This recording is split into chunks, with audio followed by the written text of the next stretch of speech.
Hello, all guys, gals, and non-binary pals. Welcome to the newest episode of the Noobs and Knockouts Podcast, brought to you on YouTube, on Spotify, on Amazon Music, and Apple Podcasts.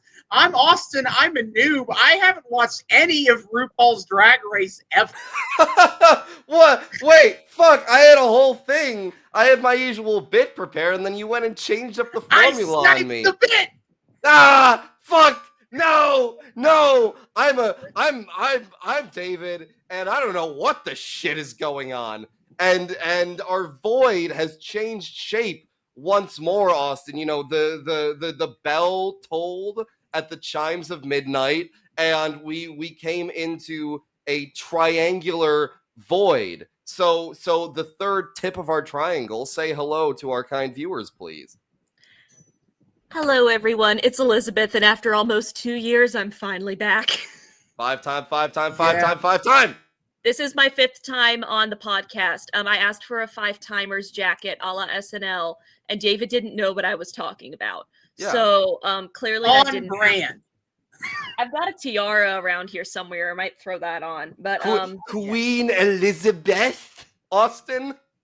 Indeed. Here we go. Queen Elizabeth. Aha! Perfect. The 5 time.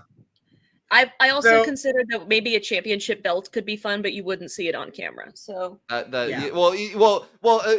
you make the fatal assumption, Elizabeth, that a championship belt is something to be worn in the belt area of your body. No. Over a shoulder. It is to be Over the thrown shoulder. over the That's shoulder where it belongs. exclusively. This What is, kind of however, fucking also a podcast, which is doesn't typically. I imagine, I don't know what your stats are, but I imagine most of your listeners do not have a visual component. I don't know, man. We get some traffic on YouTube whenever we do unusual. We get shit numbers overall anyway. So we get shit numbers overall, but like, man, when we do like unique episodes, we get like the YouTube numbers relative to our performance come rolling in. I mean, we'll see what this does. I am intrigued.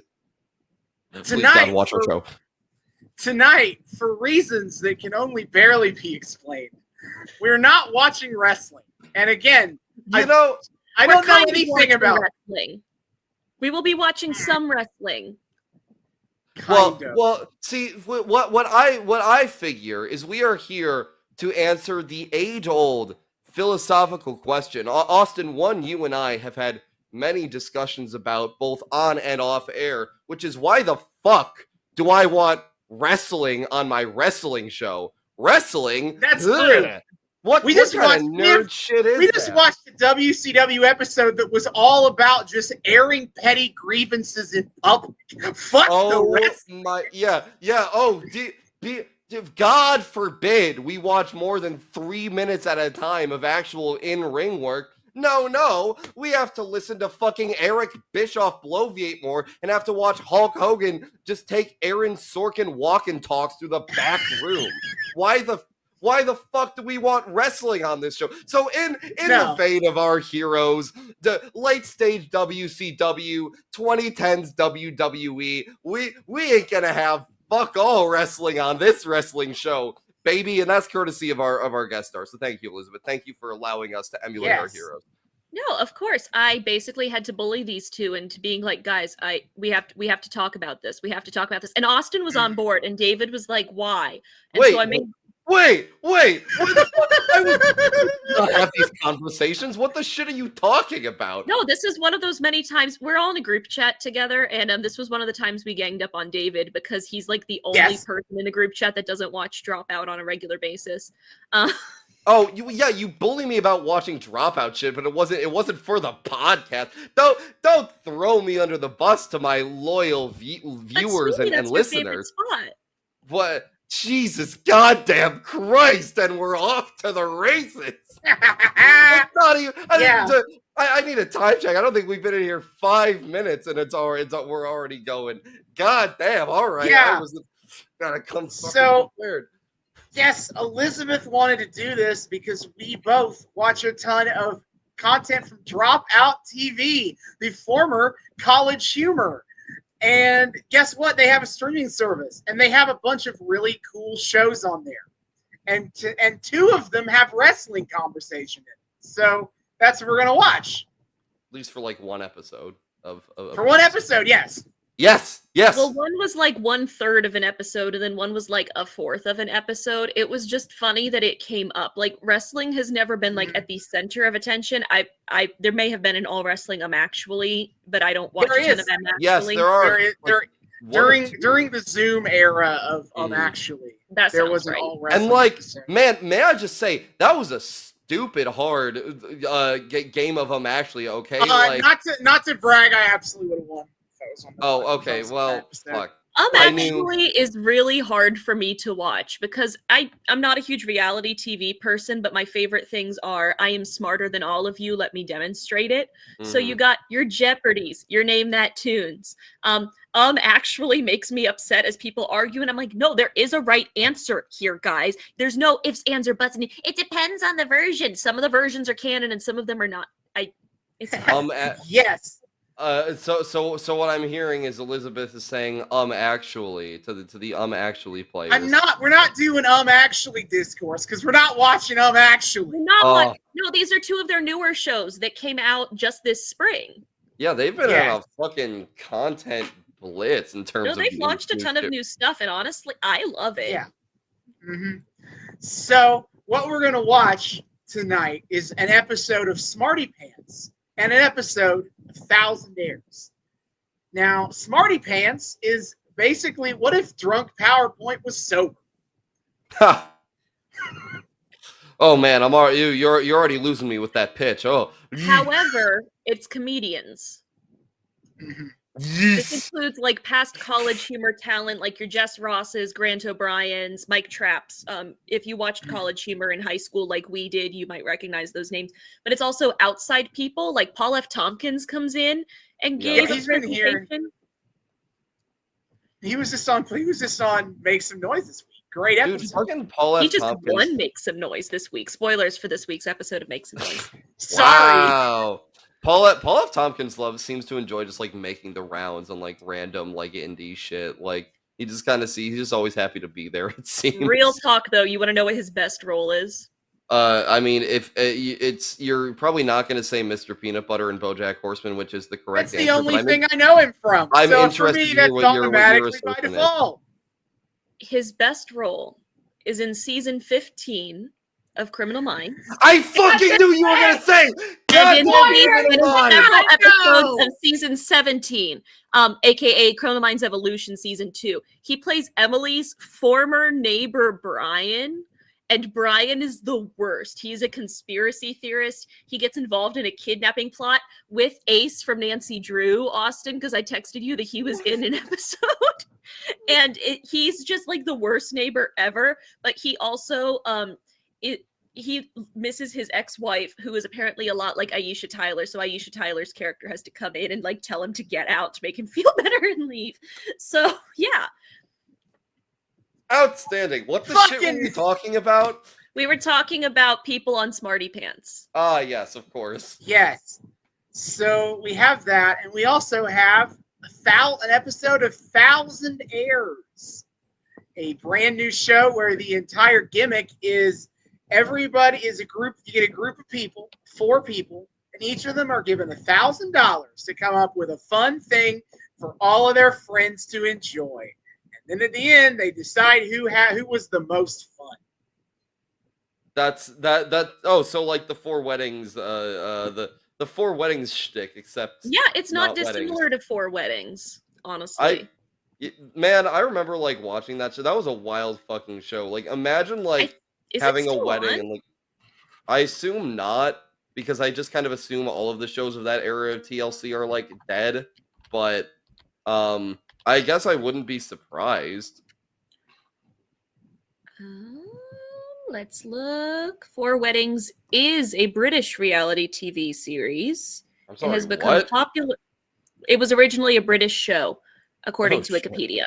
It has become popular enough to have inspired the creations of versions in other countries. Blimey.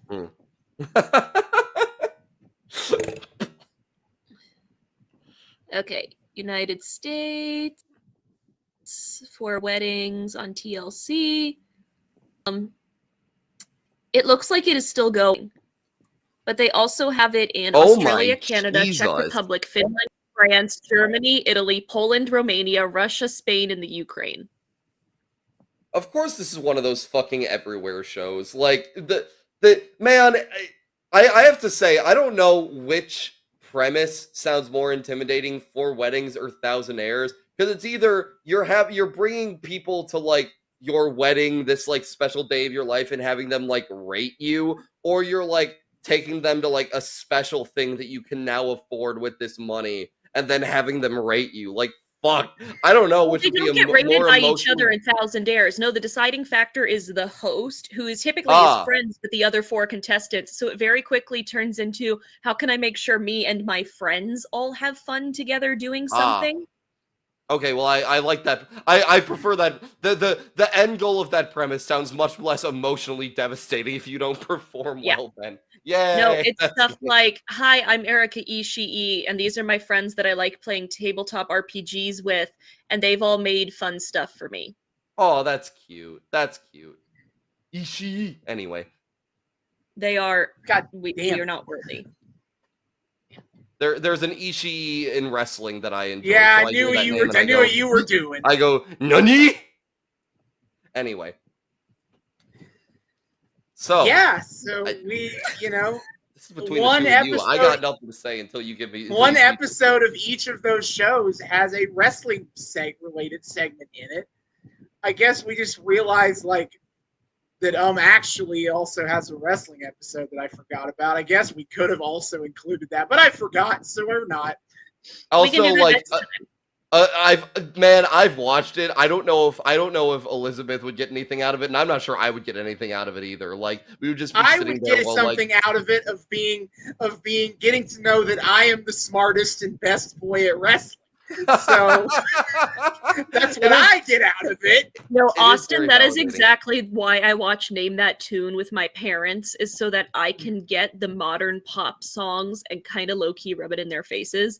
I love my them. God. Because my mom is just like, oh, I don't know. And I'm like, that is Alejandro by Lady Gaga. How can they not get that?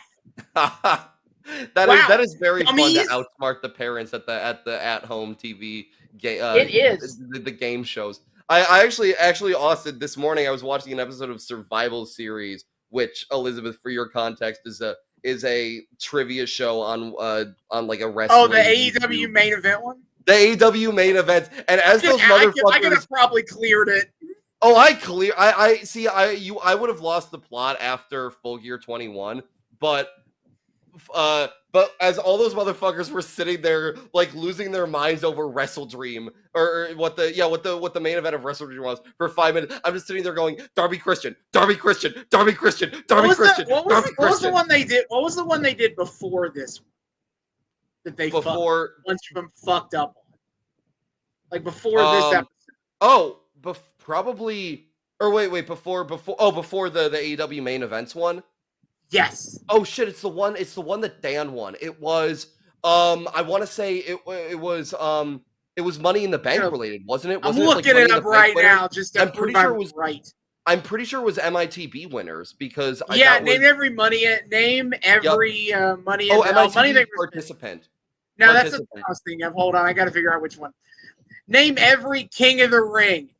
That one I would have cleared their ass. They all fucked up in that weird jumble of modern King of the Rings, and I'm like, I would have fucking beat all of them. Would have nailed it. You would have killed their Those are my favorite episodes of Parts Fun Known, where they don't know things and I know things better than them. See, my personal favorite will forever be the Christmas episode of Survival Series they did, where it was the tag team championships, and they had people on like 2-person teams doing it, and it was fucking Sullivan and I can't remember the woman's name. They had no idea, so they were just getting drunk and singing Disney songs the entire time. Oh, actually, no. Now I remember what I'm thinking of. It wasn't a Survival Series. It was a spinoff of Survival Series on their movie-based channel that was name every MCU movie in backwards chronological order. God. And they almost all of them fucked up before they got past Phase 4. I would my have Jesus. cleared them. Oh my! Well, we gotta let's call Tempest then. Let Anyway, them know. anyway, we're not here to be on survival Point is- series now. point Unfortunately, is, No, we would I have crush it. it. Point Yeah, is, Oi I have and Grub. Point is, I have a narcissistic desire to look the smartest in any quiz-related game. So don't we all? That's why my It's favorite why- episode of actually is the first Broadway musicals one. Thank you. you know why? Thank you. You know why I can't watch Twitch streamers is because I play games better than them, and it annoys me watching them be true. worse. Fucking true. No, listen, Austin was there last weekend to see me have a meltdown because we play in a D&D campaign together now, and we had to do a Yes. puzzle, and the solution made me so mad. Because, and like, our DM, Curtis, was apologizing, and was also, just like, also a past guest on Noobs and Knockouts, may I just say? no, because I think my first 4 episodes were just me being like, you guys need to get Curtis on this. You guys need to And get we were Curtis. like, we know. And we did. We did. It was very Eventually. fun. We can No, bring him but- back for the season 3 premiere of Lucha Underground. We get to He was just like, why are you so mad True. about this? And I'm like, because I watch Criminal Minds and my comfort movies are the Dan Brown, Robert Langdon, Da Vinci Code, Inferno, Angels and Demons nonsense. So you gave me some bullshit that I've been hyper fixating on since I was a child. And then you fucked it up. I was just so angry. Beautiful. Yeah. Beautiful. I have no context for this, but this sounds hilarious already. It was fun. Oh my god. All All right. right. I have successfully stretched out the front half to 15 Rails. minutes. Which was my Rails. goal. We did it! Yeah, so if you want to watch along with us, you can do so at Dropout TV. Oh my god. I had nothing else to say after we explained Smartypants, and so thank you, David, for bringing up Survival Series. You're welcome. You're Listen, and if you're like, I'm not subscribed to Dropout, you should get a Dropout subscription because it's not that expensive. Or just borrow your friend's password, like Austin used to, and David currently does. and So- and as I do for like a bunch of other streaming services, thanks to Austin, you're the best, buddy. Austin is the best. He is the Yeah. best. But if you ever said to yourself, you're watching College Humor, and you're like, what if all of these guys did improv comedy instead, or played Dungeons and Dragons? Then Dropout TV is the streaming platform for you. Hashtag not sponsored. Unfortunately It's, not. we're Sam really Reich, if you not. want to sponsor us, sponsor these guys, Sam, we won't tell people to get in the comments because we disagree with you. We don't have comments, and we won't ask you where you're Unless we're from. on YouTube. He's from, where is he? He's from Cambridge, Massachusetts, right? Yeah. And his father is the former Secretary of Labor. That I Correct. knew his father was this former something. Yeah, Robert Reich. Yes, But he's absolutely. got some pull in the entertainment industry. Like when the Try Guys were getting ready to launch their streaming service, they talked to him about what they should do. Wait, Sam or his dad? Sam, Oh, neat. Damn. because if any of you followed the Watcher drama as much as I did, I didn't, except to learn that it seems like it was flopping. I was like, all right, cool. Unfortunate. But I wasn't following any of it. it was a time. I just got to watch everyone have a meltdown on TikTok and in the comments of the YouTube videos. Jesus. But yeah, Dropout TV. It's like $6 a month, I think. Is that right? And it's less if you do like a yearly subscription. It comes out to Yeah. like $4 a month or something. Yeah. So when we get back, we will be talking about Smartypants and Thousandaires.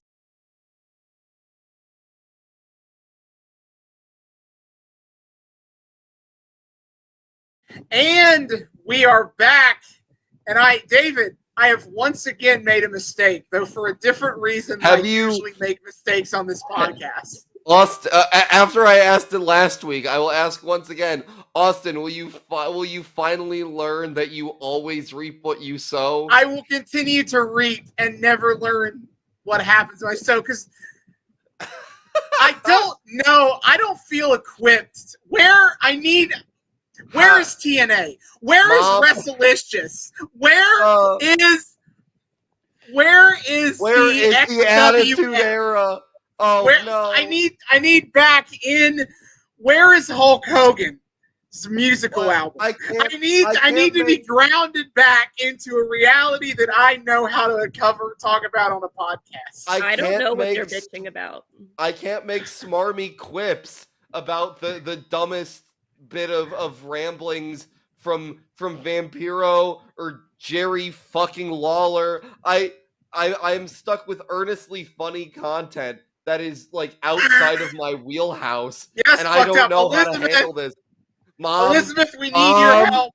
Mom, come pick me up. I'm scared. You don't call Elizabeth mom, you date. I wasn't calling Elizabeth mom. I was invoking an ethereal mom. Who in this case is represented by Elizabeth. Okay, well, I'm sure she appreciates the title. I am the mom friend in most of the friend groups. So let me get this straight. What part of this is all confusing to you? The fact that it's good? It's not. I mean, we deal with good content. We watch good wrestling. You know, that part. We have nothing to snark about because it's how do I talk talk about? No, Dropout's very self-aware is the thing, and they've got a cast that they wrestling is really distinctly good. Not self-aware. That is like the thing that wrestling is the worst at being is self-aware. Even when they're being self-aware, they're being shit at being self-aware. So, since you guys are still flustered, would you like me to explain to your lovely audience what just happened? Yes, please, God. Sure. Please. Give us a general rundown, and we'll go from there. Oh my God. So we started with the episode of Smartypants. The first presenter was Jess Ross, and her presentation was on the fact that wrestling is drag. It featured a dramatic costume change. There were props, really good comparisons between wrestlers with certain tropes and drag queens with certain tropes. Specific examples in some cases. All delivered very straight-faced, but using a lot of like queer vernacular, which worked really well to help me, someone who doesn't know a whole lot about wrestling, follow everything that was being said. I followed the queer vernacular because I know the wrestling part. But you see, people, this is planning and payoff. My opening bit that I derailed on David is that I said that I've never watched RuPaul, and you were probably like, how does that connect to that thing you said in the front half? But haha, there it is. It's because this episode is a drag episode, and I don't know shit. I will say, I have seen a distinct wrestling crossover with RuPaul before, where the like one thing I've really watched from Drag Game is clips from one of their segments, Snatch Game, where like all of the queens cosplay as famous people and like basically compete on like a comedy improv show.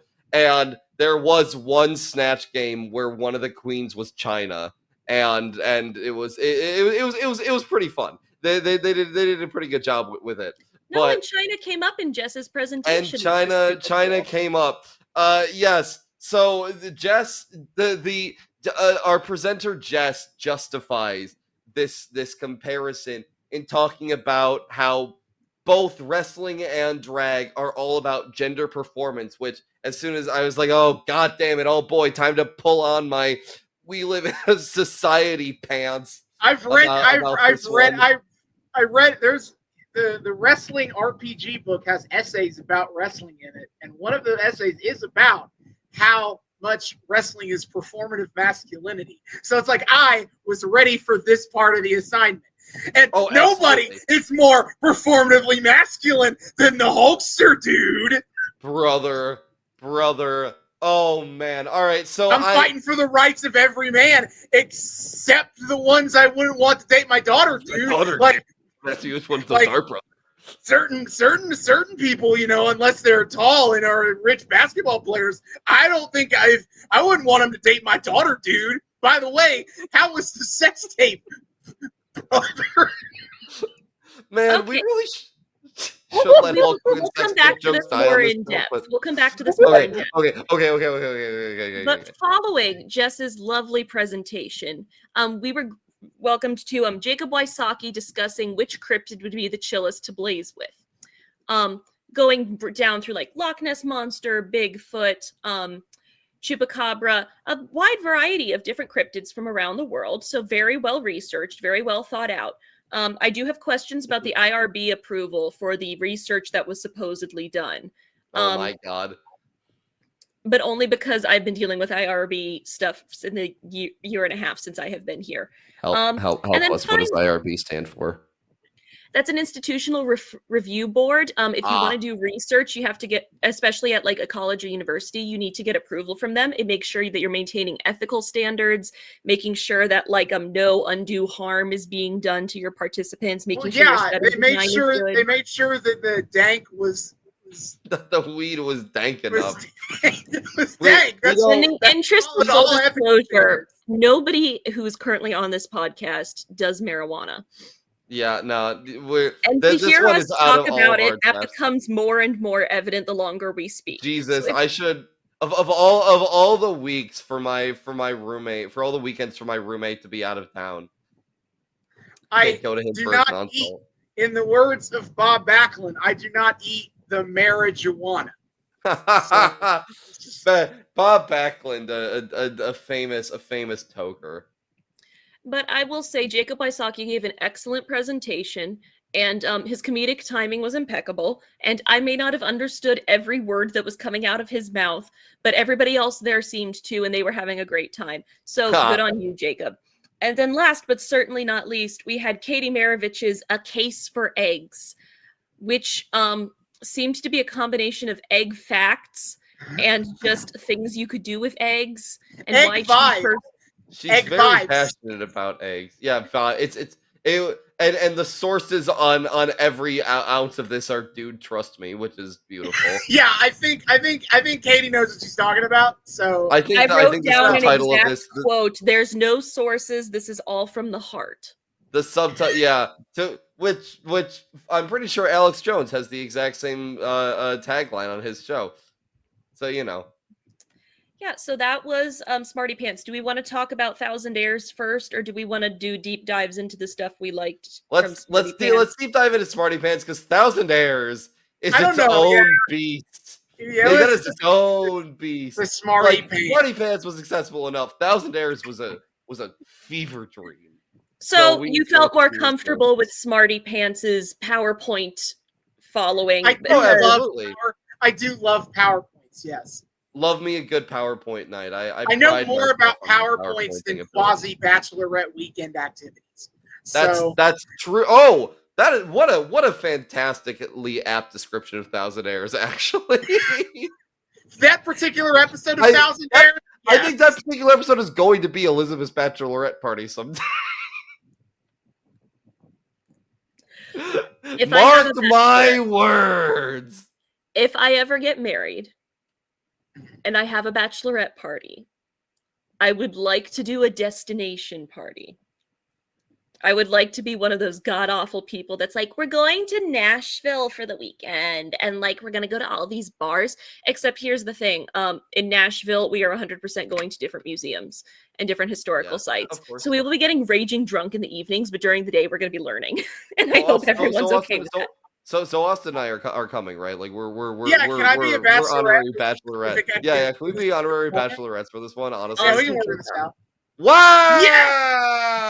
Yes! Fuck you, David. I just think it'll be weird to have my ex at my bachelorette weekend. I always knew that I had enough latent feminine energy for this moment. Says the most bearded man. just ever. Oh, sweetie, just keep trying. It'll happen for you someday. I hate you so much. I've watched him try. Wait. I already know that it won't. How the fuck am I not an honorary bachelorette when half of our friendship is just us hurling cunty insults at each other? We'll cross that bridge when we get to it, honestly. Sure. All right. Look, here's the thing. To be married, I would have to be dating someone, ideally. And as I previously established... Is that how that works? That's generally how that works. And sorry. It's the Arrow Ace brain. Sorry, I do. Damn, he came prepared. He's got his shirt and everything. On the guidance there. But as previously established, I'm currently not on the dating apps anymore because I'm looking for a grown-up job. If anybody needs an epidemiologist for anything, I now have a Master of Public Health, and I can only handle rejection in one part of my life right now. So that's fair. Damn. Wait, Elizabeth, save the plugs for the end. Jesus. Yeah, hold on. Oh, okay, whoa. So wrestling is drag. Yes. I think we can look. My first episode on this prestigious podcast. Prestigious is a great word for our podcast. Was that wrestling is a Hallmark movie.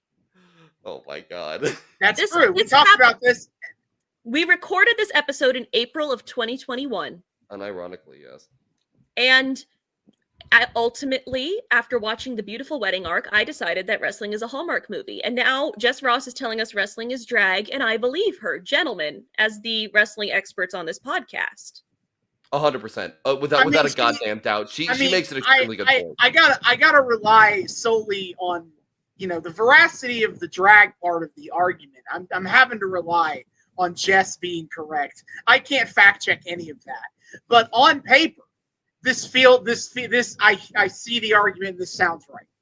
As the sociology major, yes, gender is a social construct, and wrestling is as much a performance of it as drag is. I mean, everything we do is gender performance, but like wrestling and drag are two sides of the same absolutely batshit coin that Cody Walsh would agree with that, Elizabeth.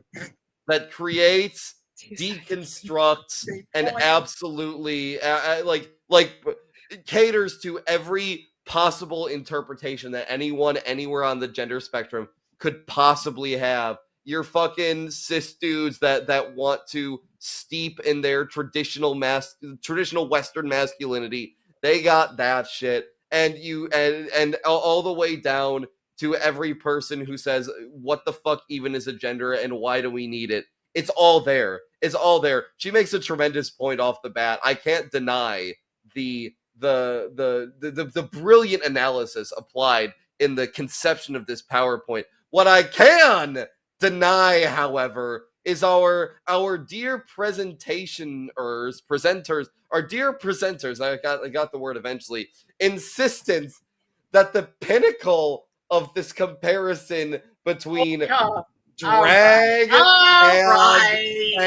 and wrestling is the famously queer-friendly Attitude Era. I don't know what you're talking about. Shit. Oh my god. What part of... Look, I don't see what part of the Attitude Era that you're concerned with. Was it the part where implicitly Goldust turned babyface by acknowledging that he's straight? Was it that part? I don't even know what other good examples there are for this, because it's like wrestling was so insanely aggressively hetero at this point in time. Well, I mean, there was the time that like toward the tail end of his time in the Fed, Bret Hart was told to go out and cut like a homophobic promo. He did. He called D-Generation X a couple of homos. Yep. There we go. Shawn Michaels spent an excessive amount of time when he was on drugs making phallic gestures as part of DX. Absolutely. One does in fact need to suck it. Yeah. So it did crack me up that so at one point Jess is talking about China, the ninth wonder of the world, and Goldust as two sort of queer icons of their time, even if they weren't. I would consider that true in wrestling, but I would consider it true of China. But again, she's like queer icons who started as bad guys and then became fan favorites. And again, Austin, to your point, Goldust notably became a fan favorite, a baby face. The millisecond he's like, no, I'm not actually gay. I have a wife. Now, to be fair, China was straight the entire time. China was straight the entire time. However, that part is not a bad argument.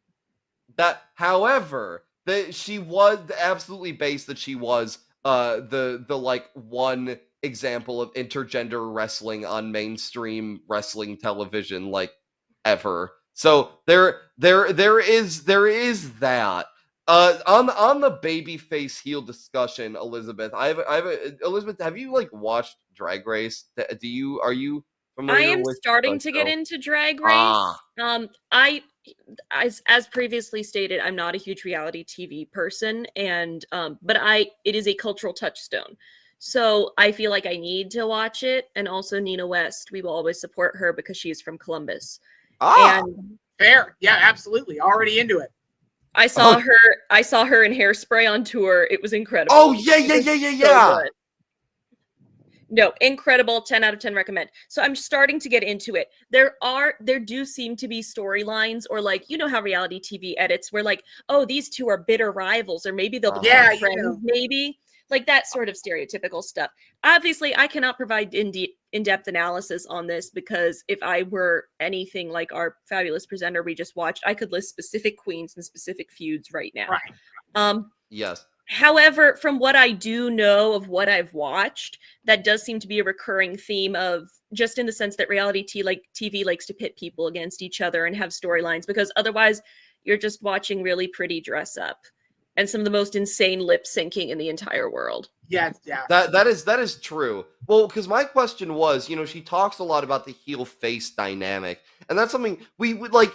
That comparison with reality TV is very apt. Like, you have reality TV shows where like you have the distinct faces and heels. Like, I always think of like The Bachelor, where every season you have that one unhinged bitch whose whole purpose is to be the one season unhinged. of The Bachelor I watched. Her name was Corinne. She took a nap through a rose ceremony, and she had a nanny who took care of her. I might remember Corinne. I remember. There have been a bunch of.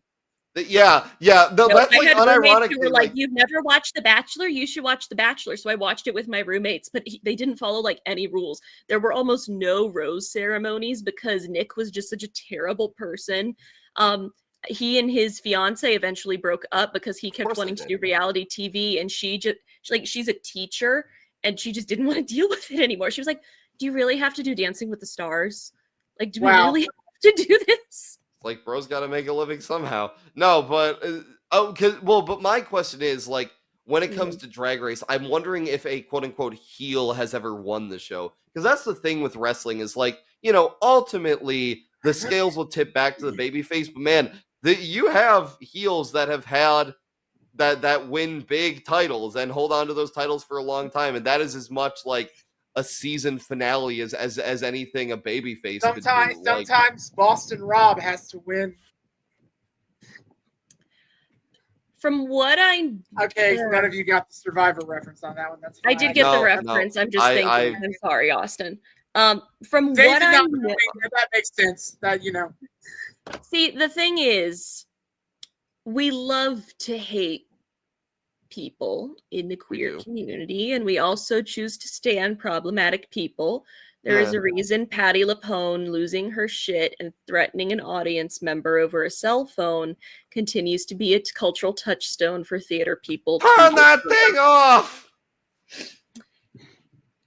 Also loving that Patti LuPone is out here complaining that you can't understand what anyone is singing anymore. Are you fucking kidding me? Oh my god. No, she literally had in an interview was talking about you can't understand a word they're saying. All their words just mush together. And I'm just like, Patti LuPone fucking burned her. Sorry, sidebar. Patti LuPone fucking burned her equity card and then went to join the goddamn MCU. But bro, what are we doing? Wait, what was she in the MCU again? She's gonna be in fucking Coven of Darkness. Oh yeah. She's in the fucking Agatha thing. Yeah, okay. Whatever that got, because they changed the name of that thing 5 times as a publicity stunt. Anywho, anyway. But I honestly really I appreciated that she talked about how the commentators help you understand what's going on. The contour is not good because so and so says so. And I specifically wrote in quotations the puppies in my notes. Oh yeah, because you two both made a face when she said it. So For Puppies, context, they for are. Elizabeth and any of our newer. Oh, I know the context. I died when I heard it the first time. It was the fact that both of you had a visible reaction to the line. It's so Because this- obviously like what it's like obvious. Listen, Jerry Lawler is a creepy old pervert. IR in for shoot and for real. And in the show. For shoot and for real. All right, let's see. And then she well, ends this- her power. Yeah, she ends her presentation by sharing with us that, there's a lot of conversation about banning drag, but if you were banning drag, you would also be banning wrestling, so therefore we shouldn't be banning drag. So really, I think that's a nice, wholesome message to wrap this whole thing up with. Again, we live in a society. It is a great reminder about how fucked like the fear mongering over certain types of gender presentation are how prevalent that kind of fear mongering is, just simply because it's queer coded. Even when wrestling, which is also in its own way extremely queer coded, There's not sweaty half naked men all over each other. Yeah, but children But not being in a taken to gay those way. shows- Yeah, not in a Hold gay on. way. If we had wrestling story time, you wouldn't hear jack shit about it from the GOP.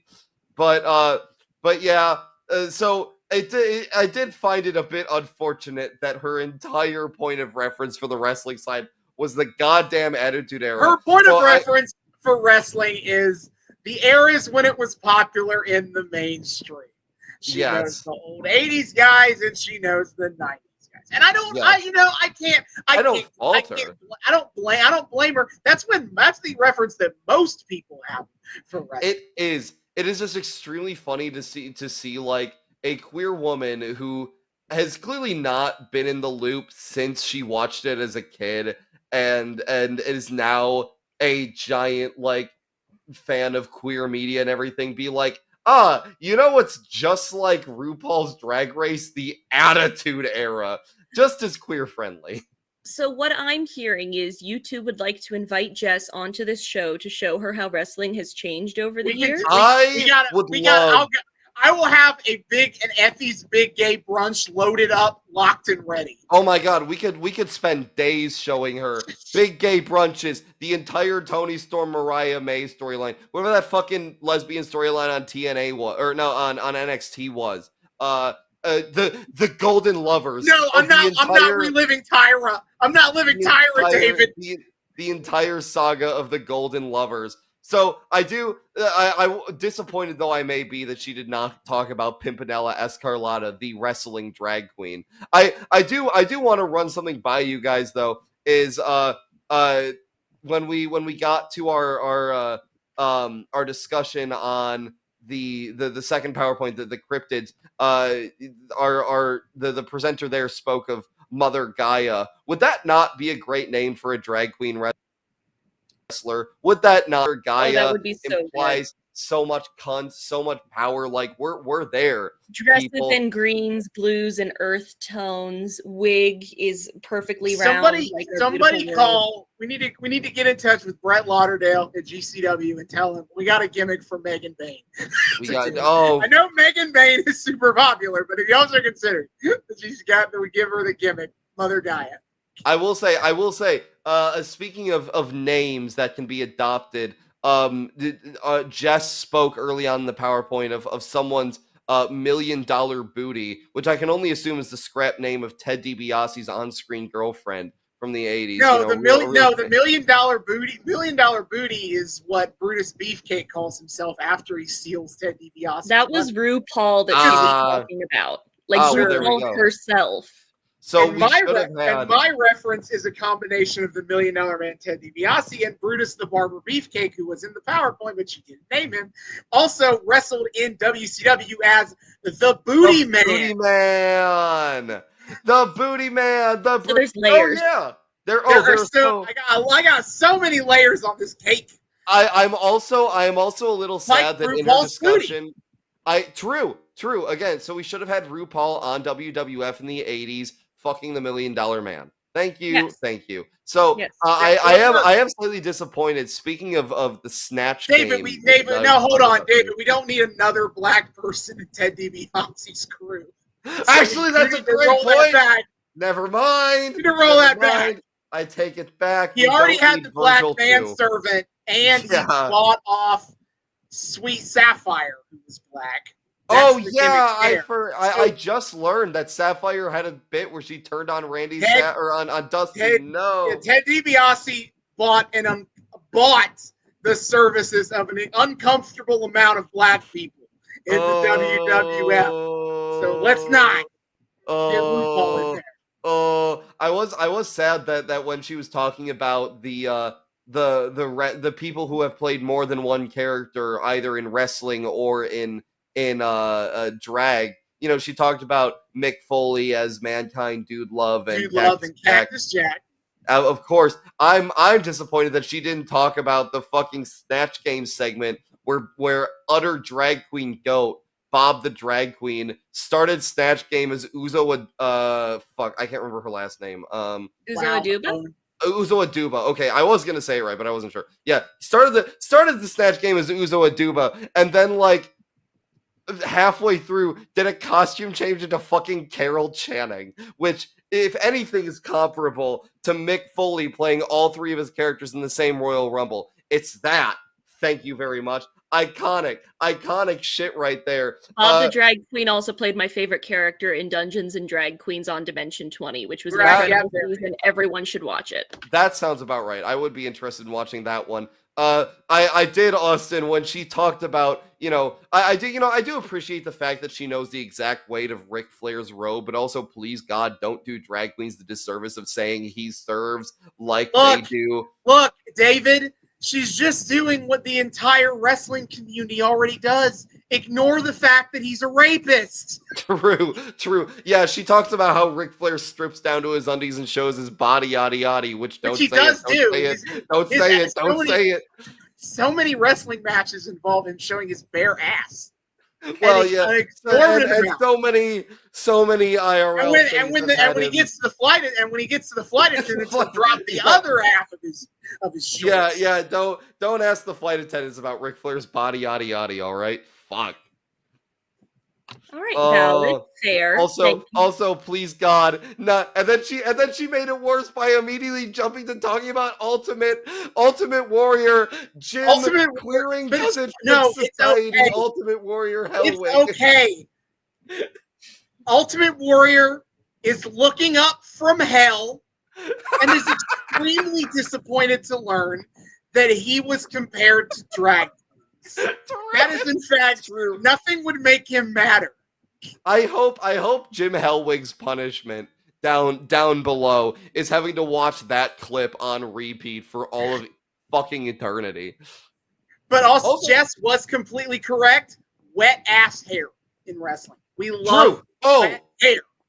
True. I did appreciate like the comparisons of styles, because like there is the drag big and bigger and bigger and biggest, and then it can like they both have their kind of standard looks. Like drag is everything like poofed out, and wrestling is everything like, you know, wet and oily. Now you talk to Seth Rollins, and he might have something to say about that. Motherfucker is wet.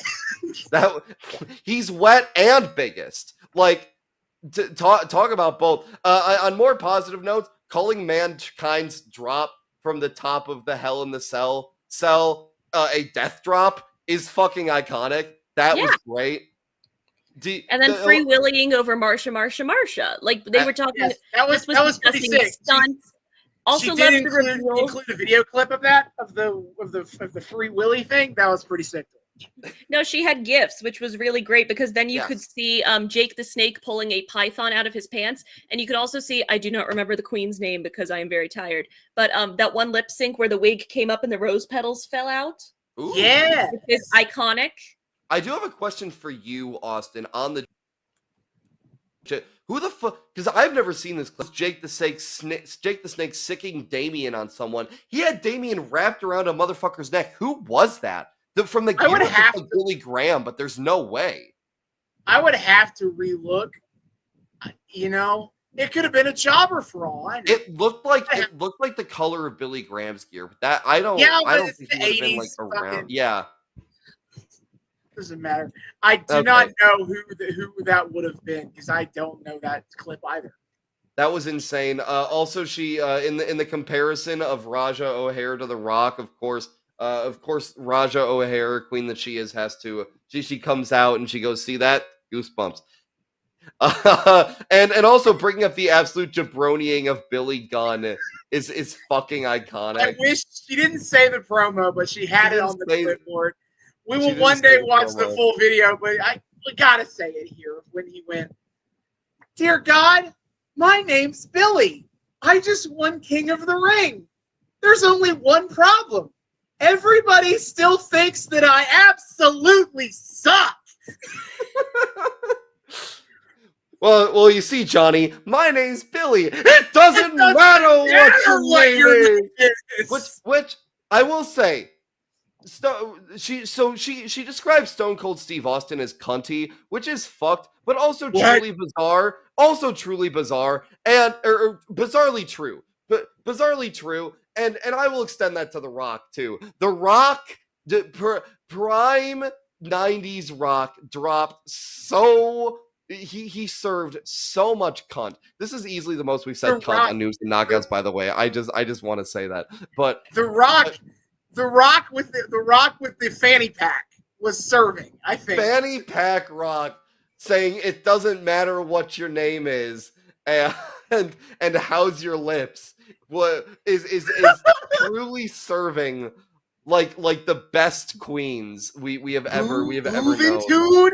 I'm gonna find some jabroni that lost to a guy named Juventude. just oh man. But yes, my conclusion at the end of this is no, Ric Flair does not serve cunt. No, don't suggest the Attitude Era. No, it's not very queer friendly. Get out of there. No. But also great little political statement at the end. That was a nice anything else from you, Elizabeth, before we move on to other parts of the episode?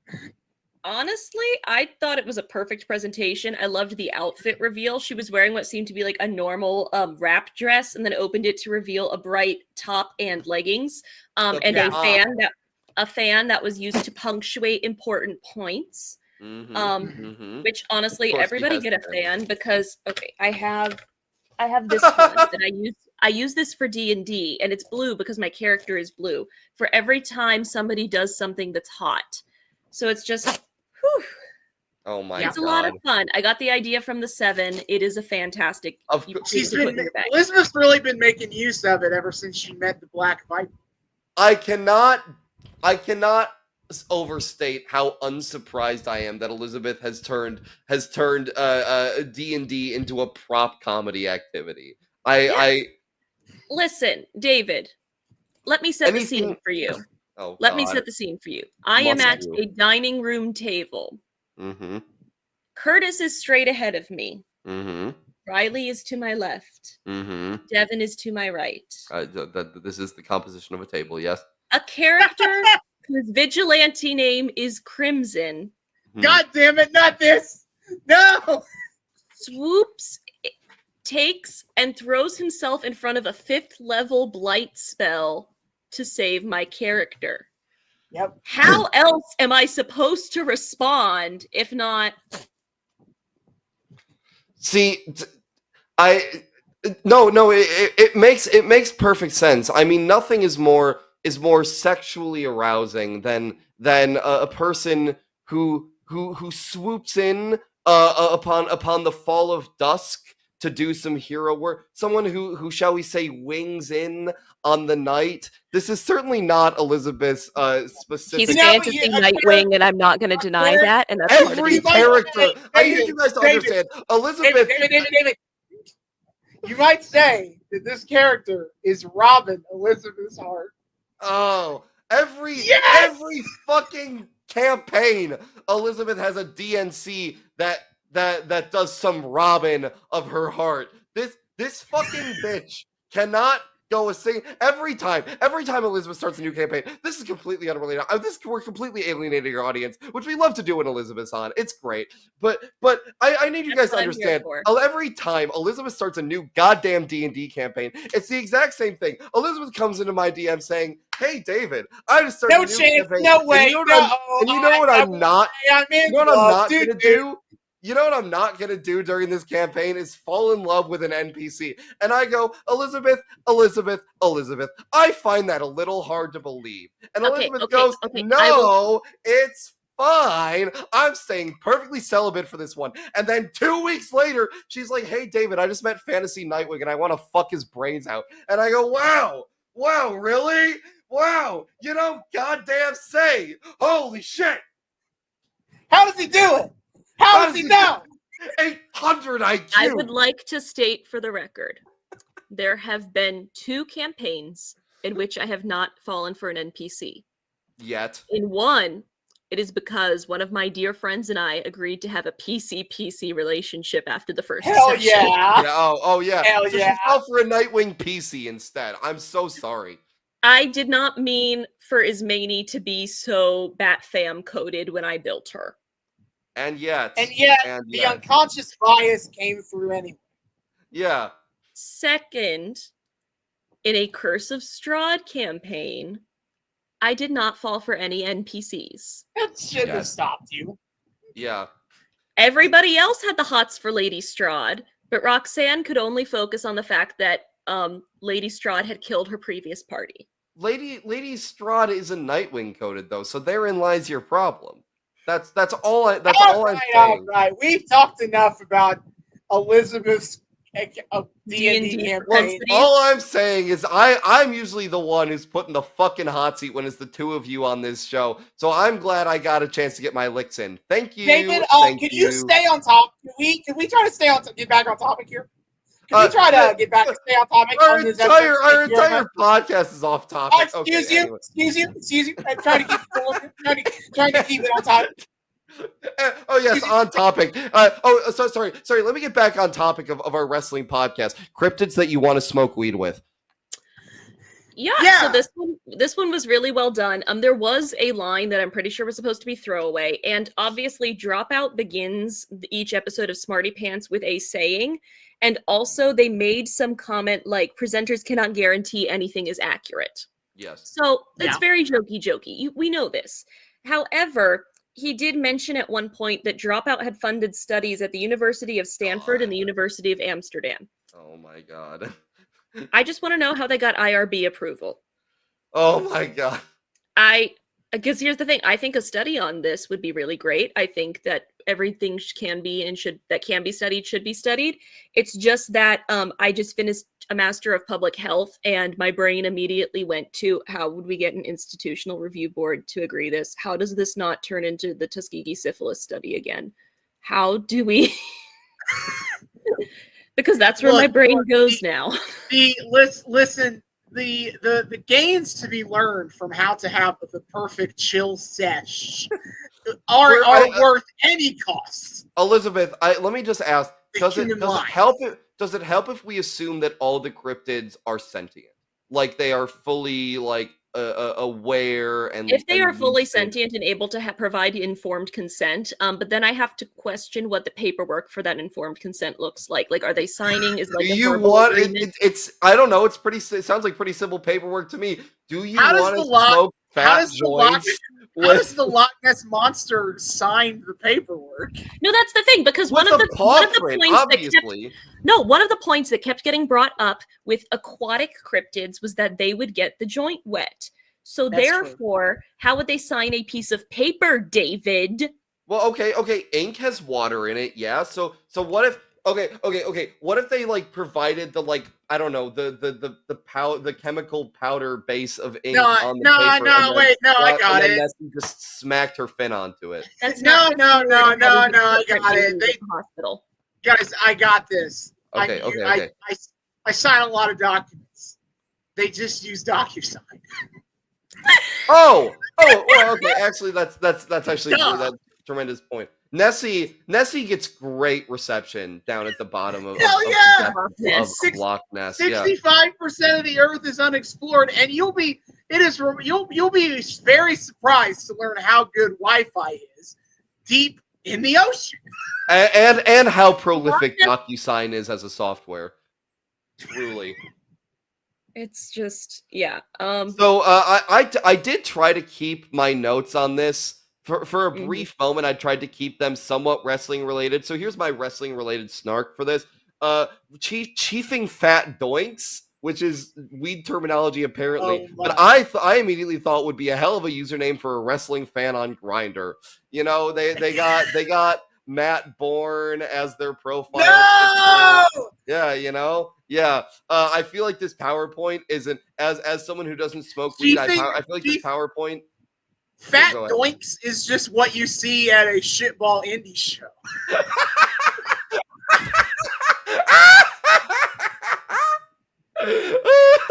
I feel like, as someone who doesn't smoke weed, I feel like this PowerPoint isn't appealing to the normies, and that's why it has bad ratings and will die in a few years. You know, wow.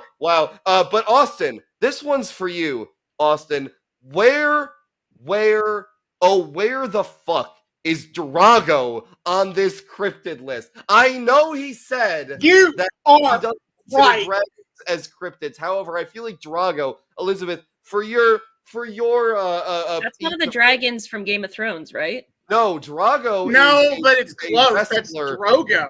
That's Drogo. Yes, Drago is a wrestler on the show Lucha Underground that we watched primarily. And here's what we know about his character. A long time ago, he's an actual dragon. First of all, he's an actual dragon. He's a wrestler, but he's an actual dragon. Yes. Lucha Underground just like that sometimes. Yes. There are actual dragons, and all of them are extinct except Drago, who has pursued a humanoid form. Yes. Human-sized humanoid form. And that's all we ever learn. So me and David have been filling in the blanks on this character. We now understand that the dragons were wiped out in Iran-Contra by Ronald Reagan. And also due to Reaganomics. He survived because he mastered the ability to fly, a thing that no other dragon knew how to do. Apparently. Because that's how they all died. It's like in the Chick track of how all the dinosaurs died because they were too fat, they were too slow to not get hunted to death by humans. It's a very similar concept. The dragons couldn't fly, so Ronald Reagan killed them all. Also, in actual canon, he's a big fan of nunchucks. Like, just he is. That's he also learned human self-defense. That's also how he fought off the U.S. Army that came to exterminate the dragons. But yes, so where is he on this list? He definitely gets an S tier. No one would be chiller to have a smoke session with Drago. You don't need a lighter, okay? First of all, second of all, a man who has lived through so much is going to want nothing more than to have the chillest possible smoke sessions because he already has to deal with this is a man who smoked to escape. Sorry, a dragon that smokes to escape. No, I gotta give a con here. You know, I'm not gonna act like I know what it's like to smoke weed. I aggressively don't know. We're the worst people to be having this conversation. But absolutely. I feel like his lengthy dragon tongue that is still in his human-sized mouth. That's true. That is true. That would be an unpleasant feeling on the joint after when he passed it off to the next person. I will say, yeah, because the other thing is, you know, this is the type of guy that insists on rolling not only for himself but for everybody. And like when you're doing your own roll, like, you know, you lick the edge of that thing to you know, whatever. I cannot imagine that tongue would soil the entire rolling paper. Okay, like that is true. As long as you can talk him out of rolling for everyone, then we're good. But if you can't, it's all fucked. It's all downhill from there. Now this list did redeem itself, despite being deeply inaccessible to me, as it brought up, of course, the greatest cryptid of all, the white tiger sword Saba from Power Rangers. No, I literally wrote that down for you. I can confirm that Saba would not be very chill to plays with. This British ass fucking micromanager which Tommy literally calls his ass out for in his very first appearance. Like they're fighting an enemy, and Tommy's like getting his ass kicked a little bit, and Saba's like, I did think this strategy is very effective, and Tommy's like, yeah, I fucking know. Let me cook for a little bit. No chill on that goddamn sword. Okay, so a meat straight into F tier, baby. Saba would not be chill to smoke with. I can't even begin to imagine. And they of course determined that the chillest cryptid to smoke with would be Bigfoot, which the interdimensionally traveling Bigfoot, mind you. Allegedly. Yes, Allegedly. obviously. Of course. And then, oh boy, Austin, I have been sucked into the egg vortex. No force more dastardly. Chris Jericho wishes he was. You this are, much of as Terry Funk would say, an egg sucking dog. Oh no! All right, yes, eggs, please God, my mortal enemy. Somebody else take this, please, because I was just, oh man, it started to melt my brain, my egg, if you will. No, A Case for Eggs, I think, was very well thought out. It is clear that a lot of time and effort went into what was incredibly too researched and yet not researched enough at the same time. Like where Katie clearly had to think up every fucking use of an egg in a breakfast food, but then also was like, eggs are good for your heart. Probably. I think they are. And also Eggs they can belong be- on cereal. No, there was definitely a point where she was listing benefits of eggs, and it was like, oh, they're good for eyesight and decrease risk of heart disease, and they also may even prevent stroke. And Paul F. Tompkins. Paul F. Tompkins was ribbing her through this entire presentation, but I kind of loved it because she had an answer for everything. He did. She was well prepared for this. Like may prevent stroke. She's like, yeah, maybe. I don't fucking know. Yeah, maybe. Which I appreciate the commitment to the bit here without cracking a smile. Like this woman did not break. She did not crack a smile, but she would crack an egg. True. Which, on an earnest note, one of the other presenters, the cryptid presenter, whose name I can't recall. Jacob Wysocki. Fun fact, he was in Pitch Perfect, the first movie. He's the guy who announces the rip-off. He's the guy who really? Yeah. Oh shit, that is him. Yeah. What? A little younger, different hair and everything, but yeah, that's him. Well, la-di-da. But yeah, Jacob... He's also crushing it on Never Stop Blowing Up right now, also on Dropout. You'll love to see.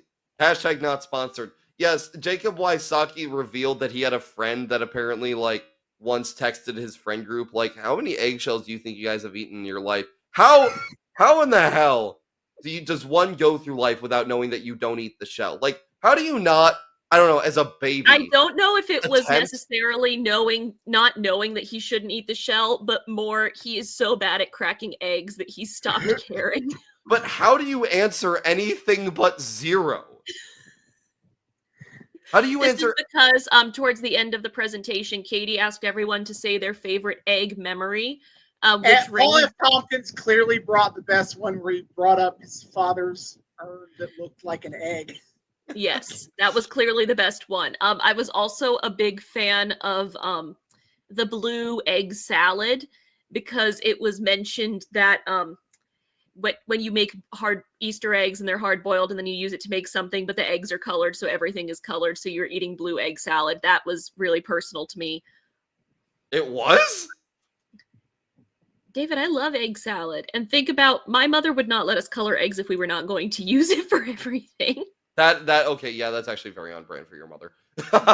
Actually, I did see the thing I appreciated the most, especially as I was a fan of her commitment to the bitment here, was the Weird Al ass threatening to restart the entire PowerPoint from the beginning, a la a live performance of Albuquerque, which I have now had the privilege of sitting through in all of its 20-minute glory. What? I didn't think he performed Albuquerque when you went. I told you this. Yeah. I thought you saw Biggest Ball of Twine. In my mind, you saw Biggest Ball of Twine. No, I got Albuquerque baby. People were singing the fuck along. When he got to the donut section, he just started going way the hell off the rails. As he does. As he does, by the end, he's asking, "Do you have any Halle Berry donuts?" I've seen the clips. I've seen the bit. The clips, the bit. Have you seen the big fat hermaphrodite with flock of seagulls haircut bit that he does, at least in more recent live performances? Where I know he apologized. Yeah. He stops the entire song. He's like, "Listen, guys, look, back then, that was the accepted terminology. So I didn't mean to offend anyone, but what I meant to say with this was this was a person that had both male and female genitalia, and also a flock of seagulls haircut and only one nostril," and then just kicks the song right back up again. And then at the end, when he loses his train of thought, he starts the song over again. So the Albuquerque of it all was truly beautiful. I was a big fan of giving everyone an egg snack, and then after the first chapter of the presentation, she took back all the uneaten eggs. And then and being like, "I spent all week cooking these," and they're like, "Oh, are they supposed to be freezing?" And she said, "Yes, that was in fact my authorial intent." I want to know, and maybe Elizabeth, as a knockout of Dropout, you may know this. Where the fuck does that phone number lead? Because she keeps talking about lose my number. It's a real actual phone number. Is that her real actual shoot? I do believe that is her actual phone number, because here's the thing. Spoilers for the season finale of Game Changer. Which is their game show past each show.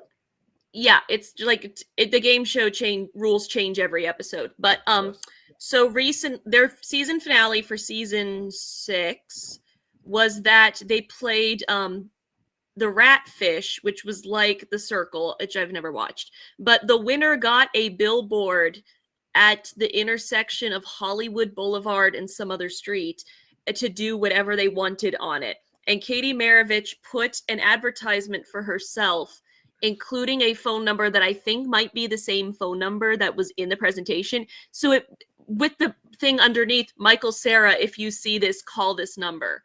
So, oh my God, I think that actually might be her real phone number. I was thinking about how she gave out her actual real Venmo account on an episode of Game Changer. Yeah, for people to Venmo her money, and they did. Katie she fearless. Never laughs during breaking news. She is hysterical, and they are so lucky to have her on Dropout. Yeah, she seems also as a Dropout nerd. I feel like it was a good call. At the end of her presentation, she was like, "Please vote for me. I don't know if this is a competition, but if it is, please vote for me. If not, please ignore this slide." I feel like it's a good callback to when she was on Game Changer, and Sam, the host of the show, told her that she doesn't get paid if she doesn't win. So she's just trying to make sure that she gets. Was that the episode where she was a scab? I feel like that was the same episode as the Scare episode, or maybe that's a different. I don't remember.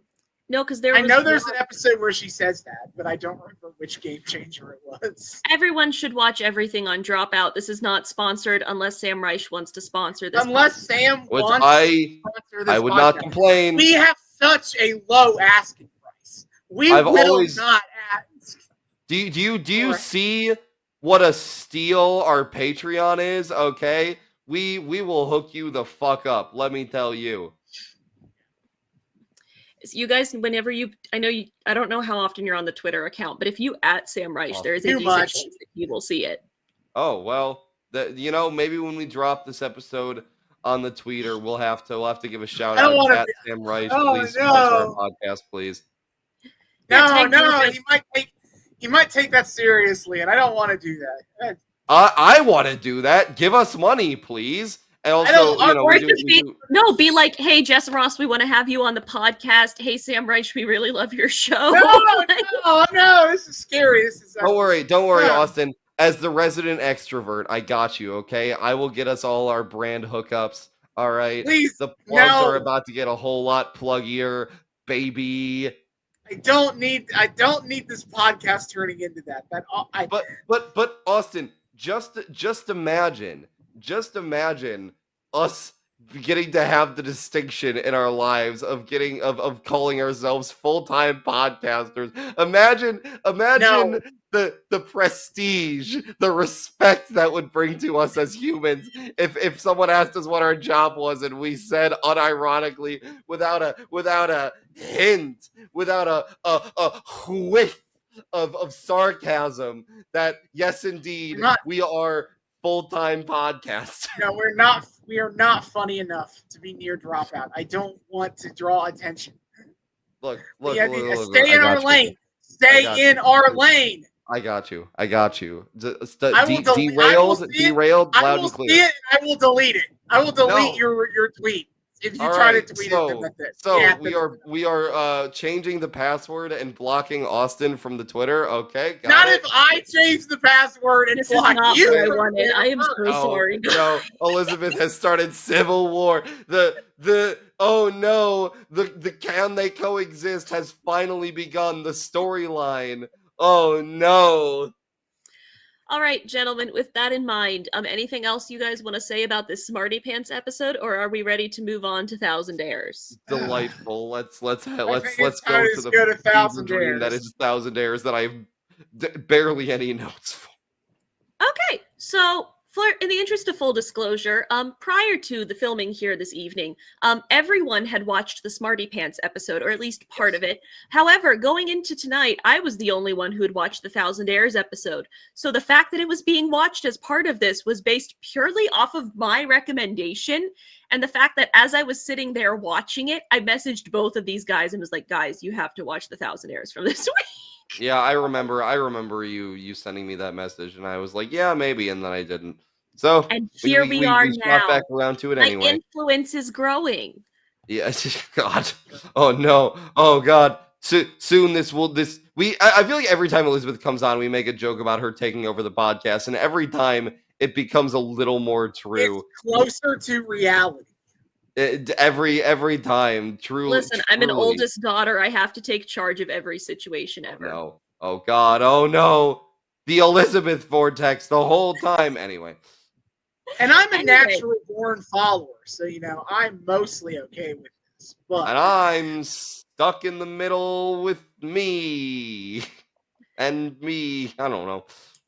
Alrighty. So to remind you all, Thousandaires, there's a host, 4 contestants. The 4 contestants get $1,000 each to do something for the host, themselves, and each other. And then the host gives them a prize worth $1,000. Mm-hmm. So our host for this episode was Erika Ishii. They are a prolific voice actor who's known in a lot of TTRPG circles for appearing in actual plays and participating. They've been on Critical Role, Dimension 20, a bunch of others. Didn't it just get announced that she was a voice actor on some big role in the new Dragon Age game? Going to be one of the Rooks. Yes. Yeah. Which is very exciting. We are very hype. Love them. And so they are our host.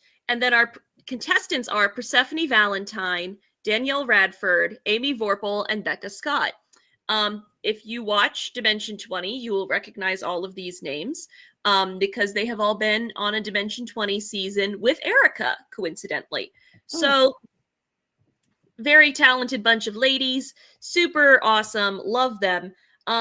And then for their $1,000, the reason that this whole thing started is because Danielle kicks us off with a pro wrestling match. Someone named Pretty Peter Avalon comes out, and these two knew, and the looks on their faces were worth every second. And then Danielle went backstage and turned into Miss K Fabe and proceeded to wrestle with Peter. The others, the host and other contestants, had signs. Yes. What was the kayfabe is a babe? What I think was my favorite one. That was a good one. Very good signage all around. And so there was just some magical. And at one point, Miss Kayfabe made a comment about being the best wrestler in the DWF, which is the Dropout Wrestling Federation. I realized. Outstanding. Oh shit. Oh yeah. Oh man, it's a federation. She's an old school fan too. She's Holy God. School. No, she did a fantastic. From a wrestling standpoint, how was the performance? I mean, look. Look. What kind of fucking built match is this? What is this psychology? Where is my work these rate? wrestlers don't know how to work. So Where's the ref? Peter, What are the rules? what Why the is there fuck the is amateur? Why is the amateur wrestling rule of you have to stay in the circle here? What is happening? So let me give the beat by beat for you. Peter Avalon Yes. starts the match. Oh God! Back to normal content. Thank God I know how to talk about this show now. Beat by So, beat match notes. Oh, how I missed you, baby. woo. So Woo. Peter Avalon locks Miss Kayfabe in a headlock. He's got her working down. But she's trying to fight out of it with one knee elbow to the gut, 2, 3, and then she gave me old dick punch. Which hold up, Peter Avalon is supposed to be working heel here. What is Kayfabe doing with the low noted babyface Kayfabe? Noted babyface, Miss Kayfabe. But then Peter Avalon no sells the low blow. What a mark! What a mark! Not working. And he locks in an arm bar, and it causes Kayfabe to tap outside of the ring. And then Peter Avalon is like, "I'm not taking a win this way. I don't know why you would do that. You never win, especially when you're working here. You never get wins. Why are you arguing?" But he yells at Erika Ishii. He's heeling to the crowd. He's flexing the biceps. But then Miss Kayfabe, noted babyface, steals Erika Ishii's chair, hits Peter across the back with the chair. 1, 2, 3. It's over. You mean she spent $1,000 on wrestling training and booking Peter Avalon and didn't even have the dignity of giving us a proper finishing move? What? Wow. Hey, what to be fair, Peter Avalon's rate can't be that high. That's fair. That's fair. Peter Avalon is running you the rate of maybe a Darby Allin cameo, you know. But yeah, I like the costuming and the buying of the chairs in the ring. And I'm guessing because I've seen other episodes where they got in depth about how they spent the money. Those posters were and the markers to make them were probably also included in the $1,000 budget. 100%. But also, like, see, because I guarantee you the most expensive part of this was like paying for like a wrestling training or booking Peter Avalon and then like doing wrestling training, which is wild. I don't know if she did though, because she doesn't she doesn't bump anything. He just puts her in holds and she goes down onto her knees. Then, so she's not taking bumps. So I don't even know if she paid for like any wrestling training. That's true. She didn't really do any legit moves. She elbows Peter and then hits him with a If Lobo's in, hits him with a chair. So but minus 5 stars. The whatever rating Dave Meltzer gave to Hogan versus Andre, this is where it truly belongs. All right, okay. Part of Brian Alvarez for a while there was getting paid cameos to review fictional wrestling matches. I've watched the clip of him reviewing the Spider-Man Bonesaw match from the first Spider-Man movie. Brian Alvarez is all of a sudden. Brian Alvarez is all of a sudden having a meltdown live on WOR about the financial standings of whatever that fucking indie promotion was that booked Peter Parker versus Bonesaw because the match was shit. Got to pay him to review Miss Kayfabe versus Pretty Peter Avalon. True. Oh my god. Now, Elizabeth, something I will tell you that you will get a massive kick out of. So Peter Avalon was an AEW guy for a while. He's been he had a few different gimmicks. His original gimmick was he was the librarian. He went out and said shush. Yeah, and then Eva Bates, who I'm still not entirely sure if they're actually an item IRL, but like they sure act like they do. I don't think they are. I don't know, but they sure act like they do. I don't fucking know. But it's called acting, Mark. Get word. Oh, God, no. But Peter Avalon's maybe most notable thing he did in AEW is he had a feud with Brandon Cutler. Now, Brandon Cutler these days is the stooge for the Young Bucks. The Young Bucks. He's He's the ball licker for the Young Bucks, who are like the tag team that founded AEW. But back before his entire gimmick was being their ball licker, his gimmick was that he played D&D. Like his theme song was called TPK. He came out in like some D&D ass gear with like a fucking like collar and cape. His tag team with Peter Avalon was called The Initiative. Yes, but he and The thing is, neither of them win matches. Neither of them win matches. They matches. just always lose, and so they broke up, and they had a feud over who would get their first win. You would think this would be resolved relatively quickly, but it was not. Forever feud. But so they had a big. They need to fight each other to settle it. Well, yeah, no, that's they what fought they did. each other multiple times before someone won a match. Yeah, they're so bad at winning matches that they had multiple matches where neither of them won. But then they did have a match where one person won, and in that match they did a bit. So a normal wrestling bit is you pull out a bag of thumbtacks and you take a bump pour it all on over the ring. Pour it on the ring, you land in the thumbtacks. Instead, Brandon Cutler pulled out a bag of Dungeons and Dragons dice, and they took a bump on a pile of dice. Peter Avalon took a bump on the D20s, baby. We'll have to send you that match. It's on YouTube. Is it? I don't know if they. That was a dark. That was definitely. It was dark. So I don't know if they purged dark or not. I don't remember. There's no way they purged dark. Well, I highly doubt they purged dark, but yeah. So there you have it. Peter Avalon still does have a bit of a D&D connection for you, Elizabeth. There you go. But yes, not terrible match, but everyone was having fun, and we got to see our boy, pretty Peter Avalon. So, who cares about what some mark rates it on a star basis? Certainly not I, Lord. Well, and as Erica indicated at the end of the match, it was a great way to introduce everybody else to the magic of wrestling.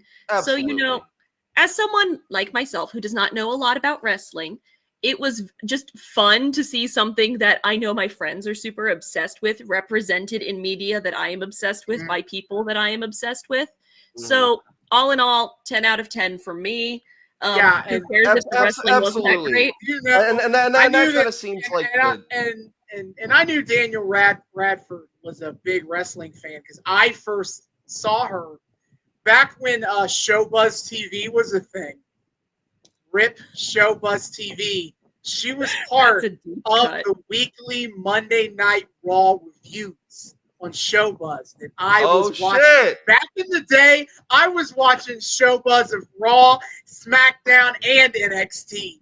And Danielle Radford was absolutely on those shows. Damn, well, our resident Mark is here, and she had a great time. And truly, this seems to be the whole joint of the show, the whole point of this show. Even if I don't get it, this is a thing that my friends enjoy, and we're all having fun together. All in all, the ultimate conclusion is what a great episode of WWE Speed. Anyway, moving on to the other challenge.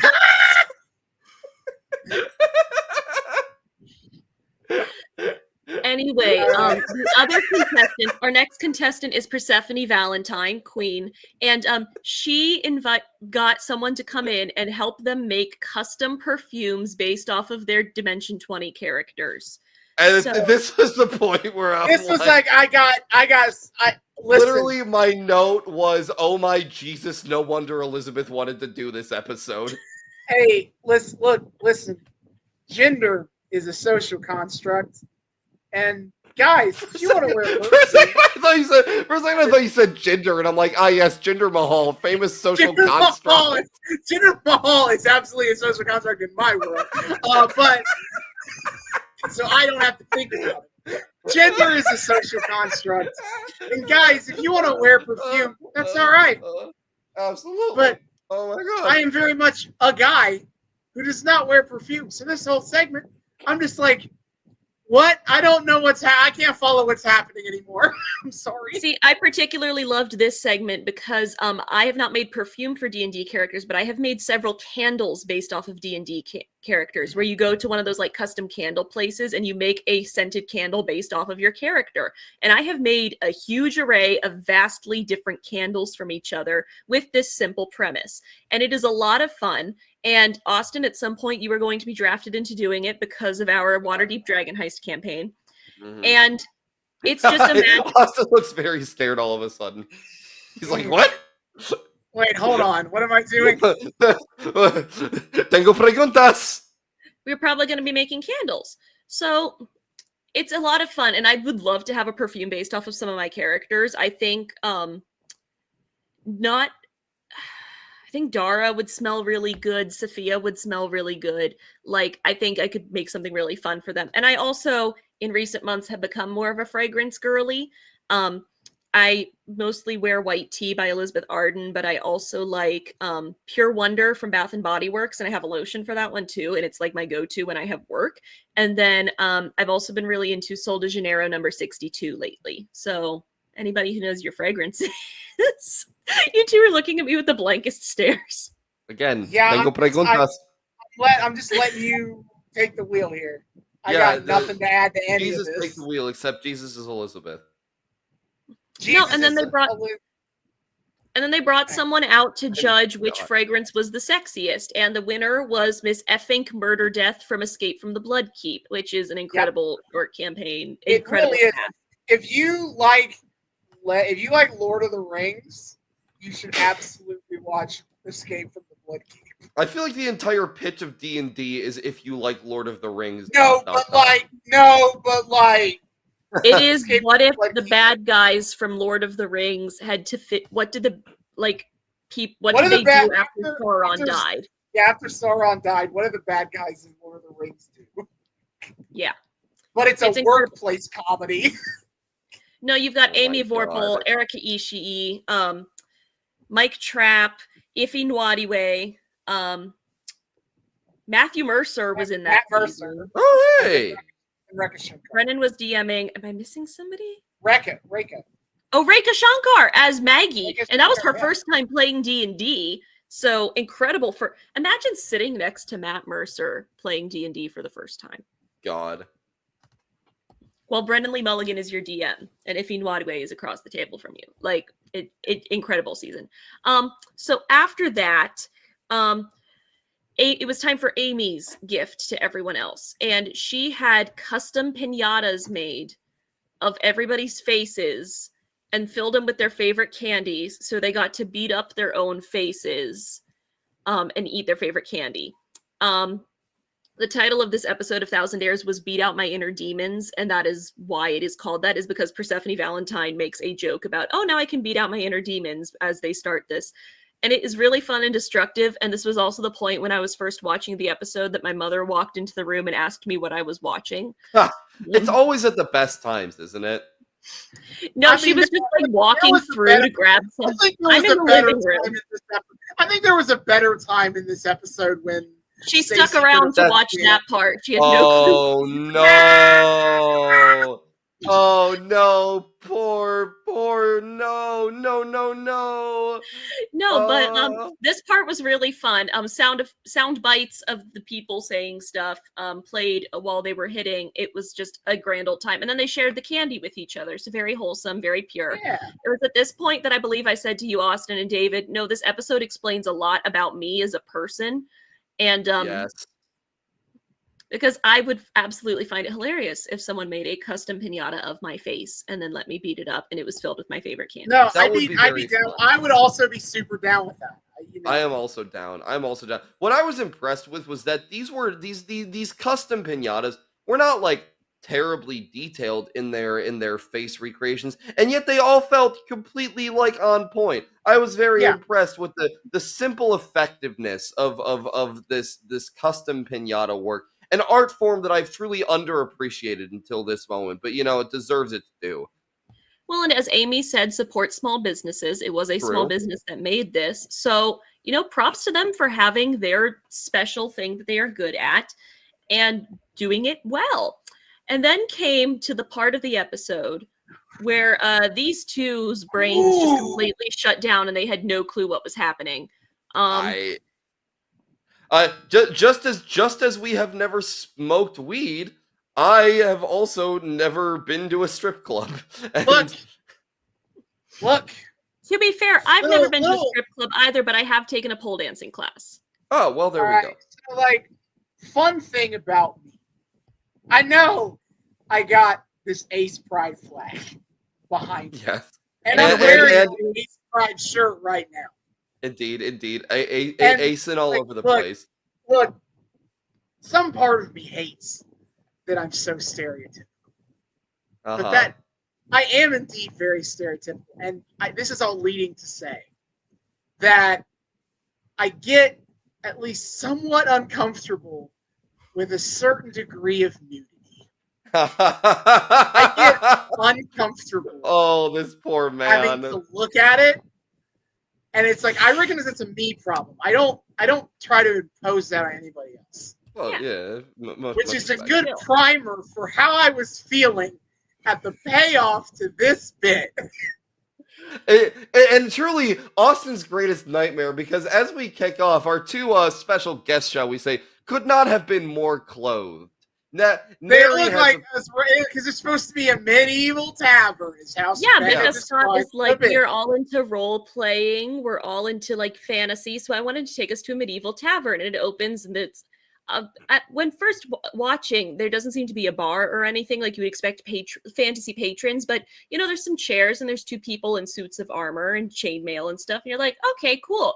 And then you notice that one of the two people in armor is wearing some really crazy heels, like huge platforms, stilettos, extremely tall, crazy shoes. And then they all sit down, and then Becca starts asking everybody if they consent to be touched. And I really need to point out, everyone immediately goes, please God, touch the shit out of me. Top me, daddy. My favorite was My Body Is Not Sacred. That was my favorite.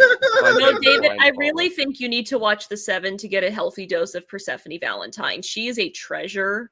She's just so good. Was that which challenge was she? She was the one who said no part of my body is sacred and brought in the perfume. She was the perfume. Yeah, I adored her. She was great. No, every time she said something, David was giggling. It was fantastic. Yeah. Talking about serving, man. Talking about serving. She was then Becca claps her hands and is like, I think it's time for some entertainment. And everybody gets little baskets filled with what we later find out is money, and they get these little flower crowns on them. A weird thing to have in the medieval tavern, I say. Yeah. And then as they're all sitting there, some music starts playing and the knights start dancing very sexily. And then they're giving lap dances, and then clothing is coming off. Not enough. Not enough pants. Not enough pants. Not enough pants. No, and then at the very end, spoilers for this. At the very end of the dance number, it is revealed that there are temporary tattoos of everyone's faces on the butt cheeks of the dancers that are become visible as they twerk on the floor. If I had a nickel for every time these contestants' faces were plastered somewhere where faces are not usually plastered, I would have 2 nickels, which isn't a lot, but it's weird that it happened twice, right? Yeah, well, that's what I'm saying. Within 10 minutes of each other. Within 10 minutes of each other. They really, the face-based humor was off the charts here, is what I'm trying to say.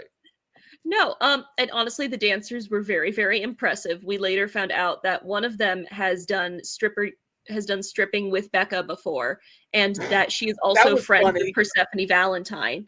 Yes. Which is how Becca knew who to call. That's incredible. Very amusing.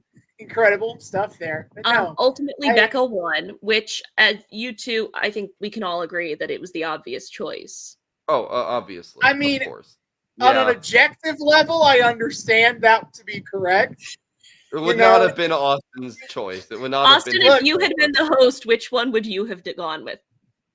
I would have gone with the Amy's. The pinatas. Pinatas. Yeah. Damn, not even going for the wrestling match. Damn. Well, To be okay, if fair, I have Peter to grade it like that, I would point out that only one person got to participate. Yeah, in that is yes, true. I am a little I would be a little disappointed if I that was was not in probably a fact safety one. thing. Well, I mean, I'm sure there's 100%, very legit 100%. reasons But for it. I'm just but saying. but like the chance nonetheless would be so much greater if I got to hit a low blow on Pretty Peter Avalon. Is all I'm saying. You Yes. know, make him relive the dice bump. You know, come Yeah. on, man. So Austin would go with the pinatas. David, would you go for the wrestling? I'm of two minds. I don't think I would go with the wrestling for the same reasons. You know, I love the hustle, but again, like I want to on a personal level, I want to get in on that shit. And if I'm like not getting in on that shit, you know, there's only so much. But like the production value of the perfumes was unmatched. Was very it looked very impressive. Well, really, It was on a sheer impressiveness scale, but like the personal chef's kiss, I do think I would go with the pinata. You know, so as just as the face designs themselves on the pinatas, the whole segment was effective in its simplicity. I mean, how often do you get to whack your own fucking face and not have to deal with any of the consequences, and instead get rewarded with candy? I wish I I mean, could do that. who needs therapy when you can just have custom pinatas? That's what I'm saying. So like Many people are saying this as an many alternative. people many such cases. You know, men will literally beat up pinatas with their own faces instead of going to therapy. Correct. No, I do think the pinatas are a high point of the episode, especially because some episodes are needlessly complicated and other times it's like, oh no, this is fun. For example, another episode, you know those machines where they blow the dollar bills around and you have to catch as many as possible? Yeah. They did one of those. Like they rented the machine and the remaining cash was in the machine, and that was what someone put forward as a contestant. That's sick. Fucking crazy. That's They kind also of did a cool. fancy cheese tasting once. That was really fun. That's delightful. That There was like there was a drag show with drag performers dressed as the contestants and host. Oh, now that lip syncing to audio bites of their own lines. Coming in for a landing, it's me from drag queen Sam Reich, which was incredible. Bro, that might be, if I ever got to experience that, that would be my favorite of all time, just ever. So I think I might. A drag king as David would be really funny. Absolutely. All of us dragged up would be great. No, but I think I might also have to go with face pinatas. Like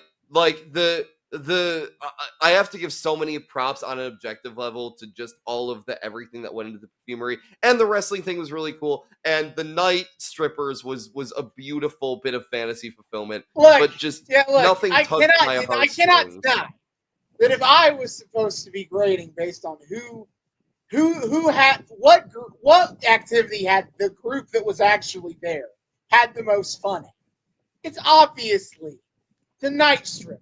The night strip. Yeah, of course. Because, as several of them would point out, they had that exact conversation with Becca many times. Yeah, which from how horny this episode got off the bat, I am not surprised that this is a conversation that they've all had, and kind of a JK, unless sort of vibe. But which is basically the 7. Fair enough. Everything is so much better when it's JK, unless. You know, there's just an added layer there. Anyway, but yeah, great time. Elizabeth, what would your call be? Would you go with the night strippers? I think I would go with the perfumes, honestly, because that's something I would take from set with me. Yeah. Practicality. I like a little memento. I like having candles and stuff. And also, truly, if anything ever before has been built for Elizabeth's exact niche, it's making a perfume based on your D&D character. Yeah. It's like that is your, again. Listen, making a candle for my one D&D character is what taught me that I like the smell of white tea, which is why I started wearing White Tea by Elizabeth Arden. that's so specific, but I do appreciate No, that. so Like it. I have my Sophia candle around here somewhere. Oh my god. My Sophia candle is champagne, white tea, and basil. It smells like a cocktail. It is incredible.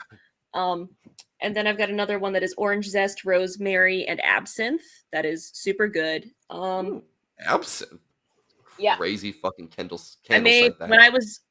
when I was the witch and Into the Woods, I was at Penn and Beach with my parents, and so I made one called Go to the Wood based off of Fabiana, and it's incense, yuzu, and lily of the valley. I don't know what the other two are, but that sounds Yuzu is a citrus fruit. Lily of the valley is a flower. Oh, okay. Well, that's I mean that would make sense. That sounds delightful and very witchy and very on brand. So So making candles is fun. If you're looking for something to do with your friends, go make candles. It's a good time. This is not sponsored by anybody. Yeah, true. Yeah, maybe we should add some candle making companies while we're at it. There's like a small business in Worthington, Ohio. So if you're near Worthington, it's a small business and it looks like a lot of fun. Hashtag not sponsored.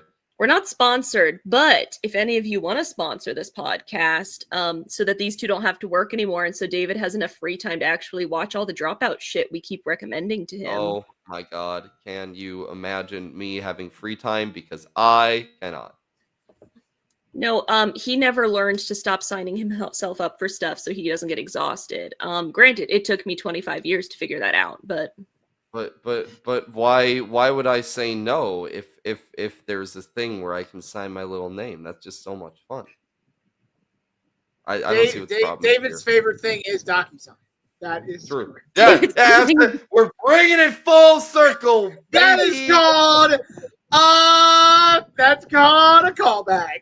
That's called a call. That's called putting a tiny little bow on it. So, oh my god, fun times were had all around. This is the weirdest fucking episode of this podcast by far. Maybe the weirdest episode we ever do. I didn't think my mission to take over the podcast is going swimmingly.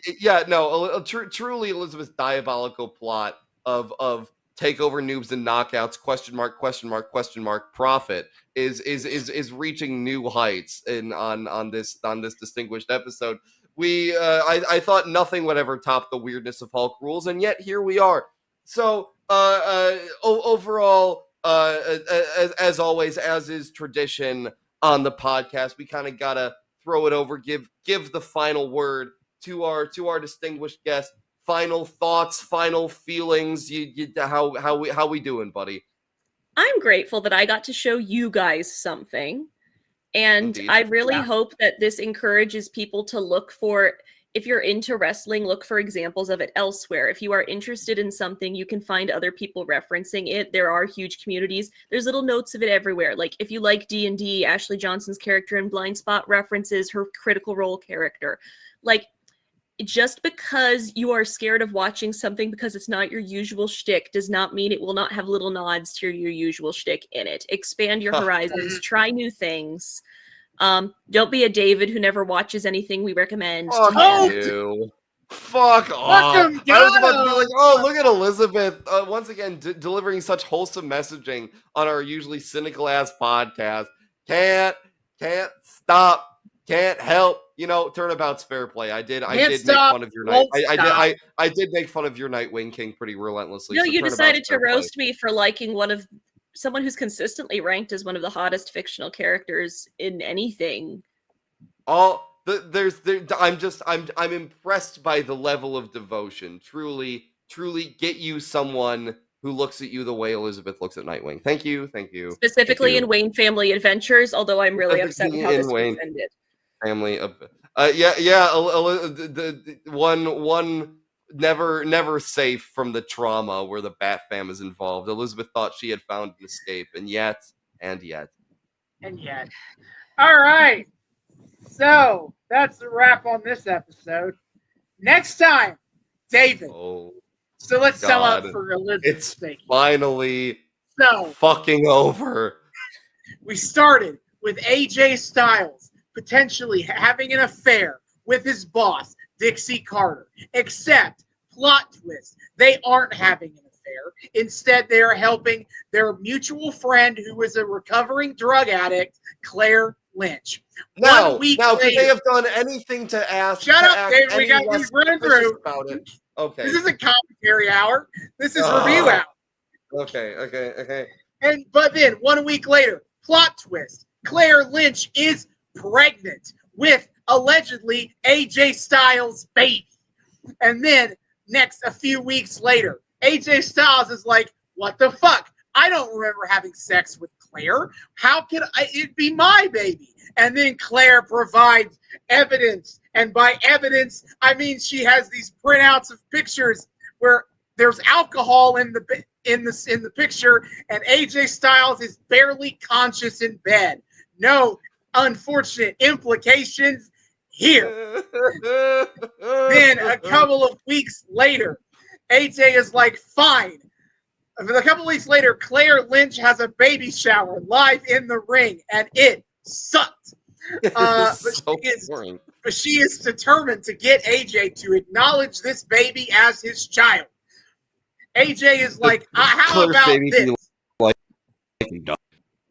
And AJ Styles said, how about this? I will wrestle a match, and if I lose the match, I will say the baby is mine. But if I win, I will take a paternity test. A thing that has not come up yet up to this point. So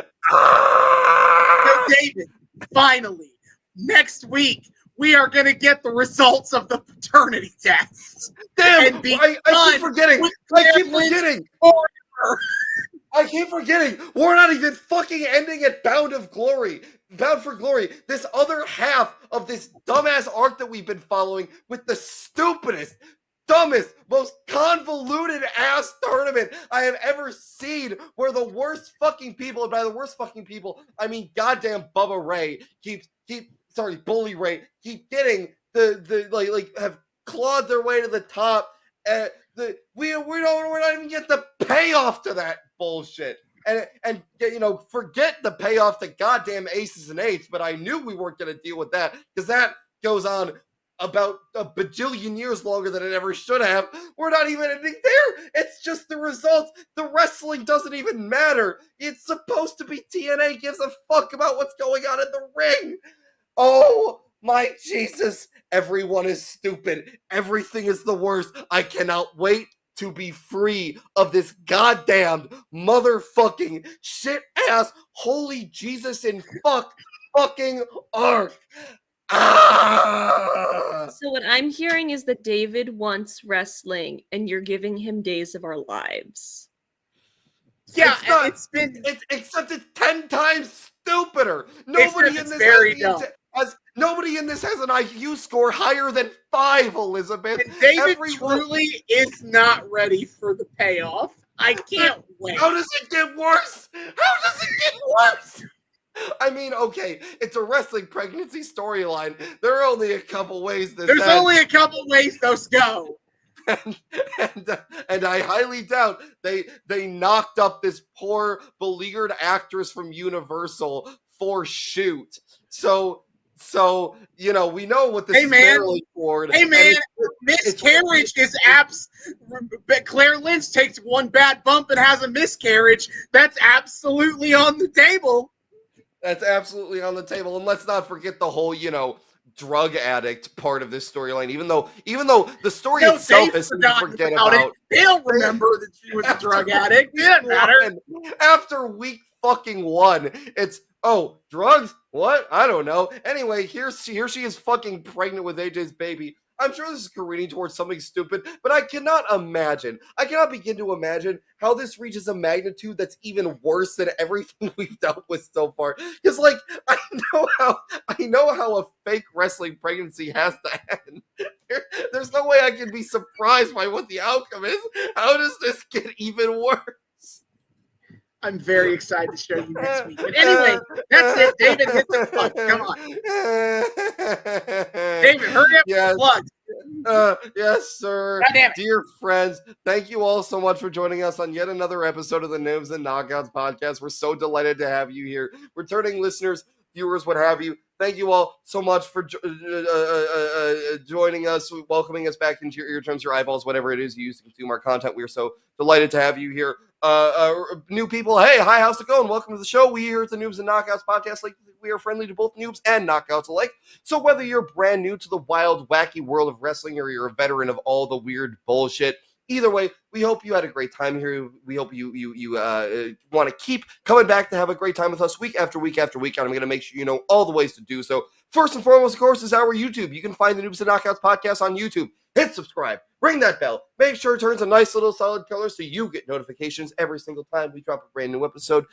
Check out all of our playlists. Austin has been kind enough to organize all the storylines that we follow into their own separate playlists so you can follow something all the way down without having to skip around a whole lot. It's great. Super cuts of arcs are also coming to the YouTube upcoming, so that's exciting. Be on the lookout for that shit. Also, it's the video version. You can see our beautiful, lovely faces and Elizabeth's as well, and the many stages of what the fuck that we all went through on this particular episode. You know, the Jerry Lawler effigy is a special little treat. Elizabeth's gay ass fans, you know, so much to be visually viewed on this one. And, you know, as always, you know, feel free to throw some of that sweet engagement in the forms of likes and comments. Helps out our message tremendously. So, you know, good shit going on in the YouTube version. However, if you're a fan of the audio only experience, we have you covered there as well. You can find Noobs and Knockouts Podcast on all of the best places to find your podcast: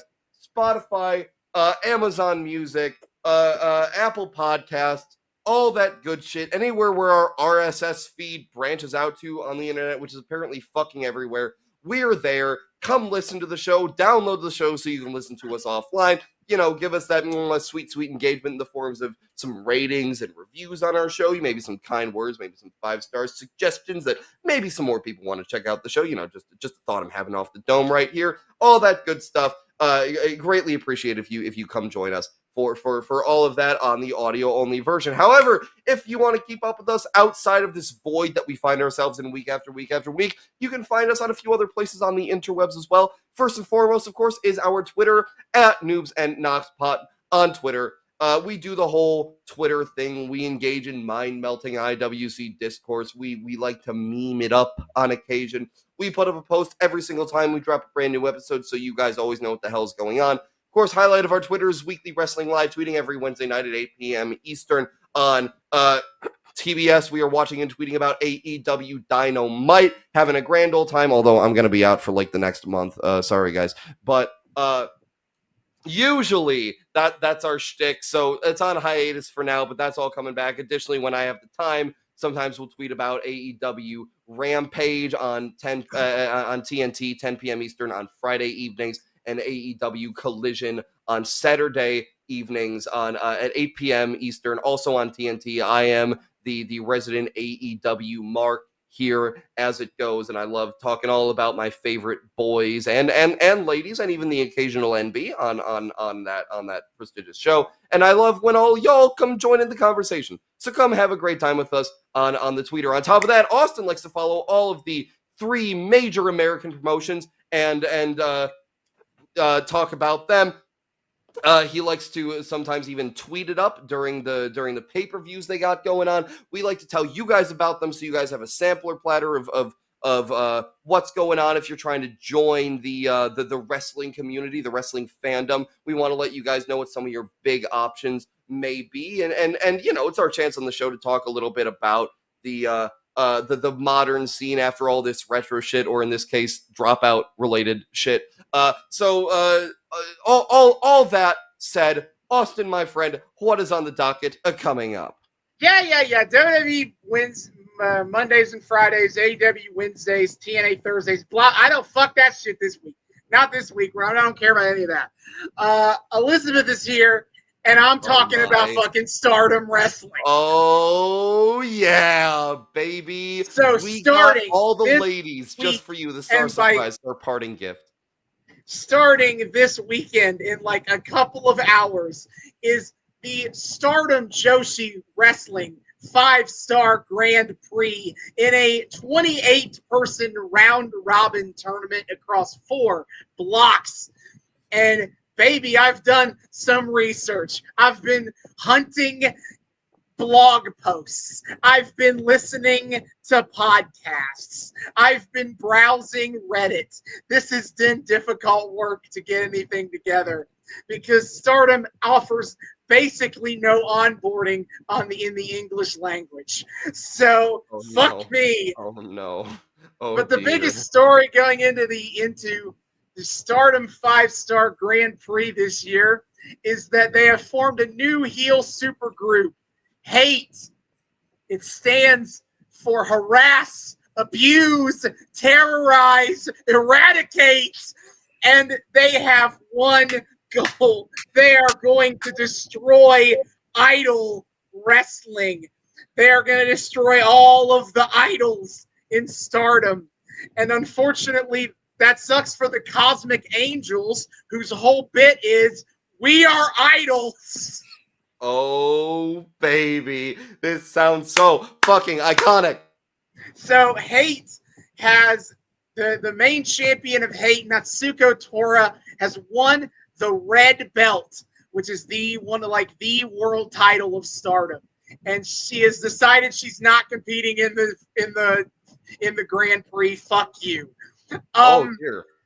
Winner gets a title shot of their choice at either the red belt or the white belt, the two world titles in Stardom. And they've already gone to terrorizing the roster. Tom Nakano, the leader of the Cosmic Angels, they cut her hair forcibly in the middle of the ring. Not Tam Nakano. Tam is one of the biggest stars in Stardom, so she is a heavy favorite to win the Grand Prix this year and get that shot at Natsuko Tora. Another one, top star that's kind of in the running is Micah. Micah. She is in EXV. More on them later. The biggest reason she might not win is because they're selling the idea that she has an injured elbow. She ain't 100%, and she has been betrayed by her She was cost the World of Stardom Championship. That's the red belt.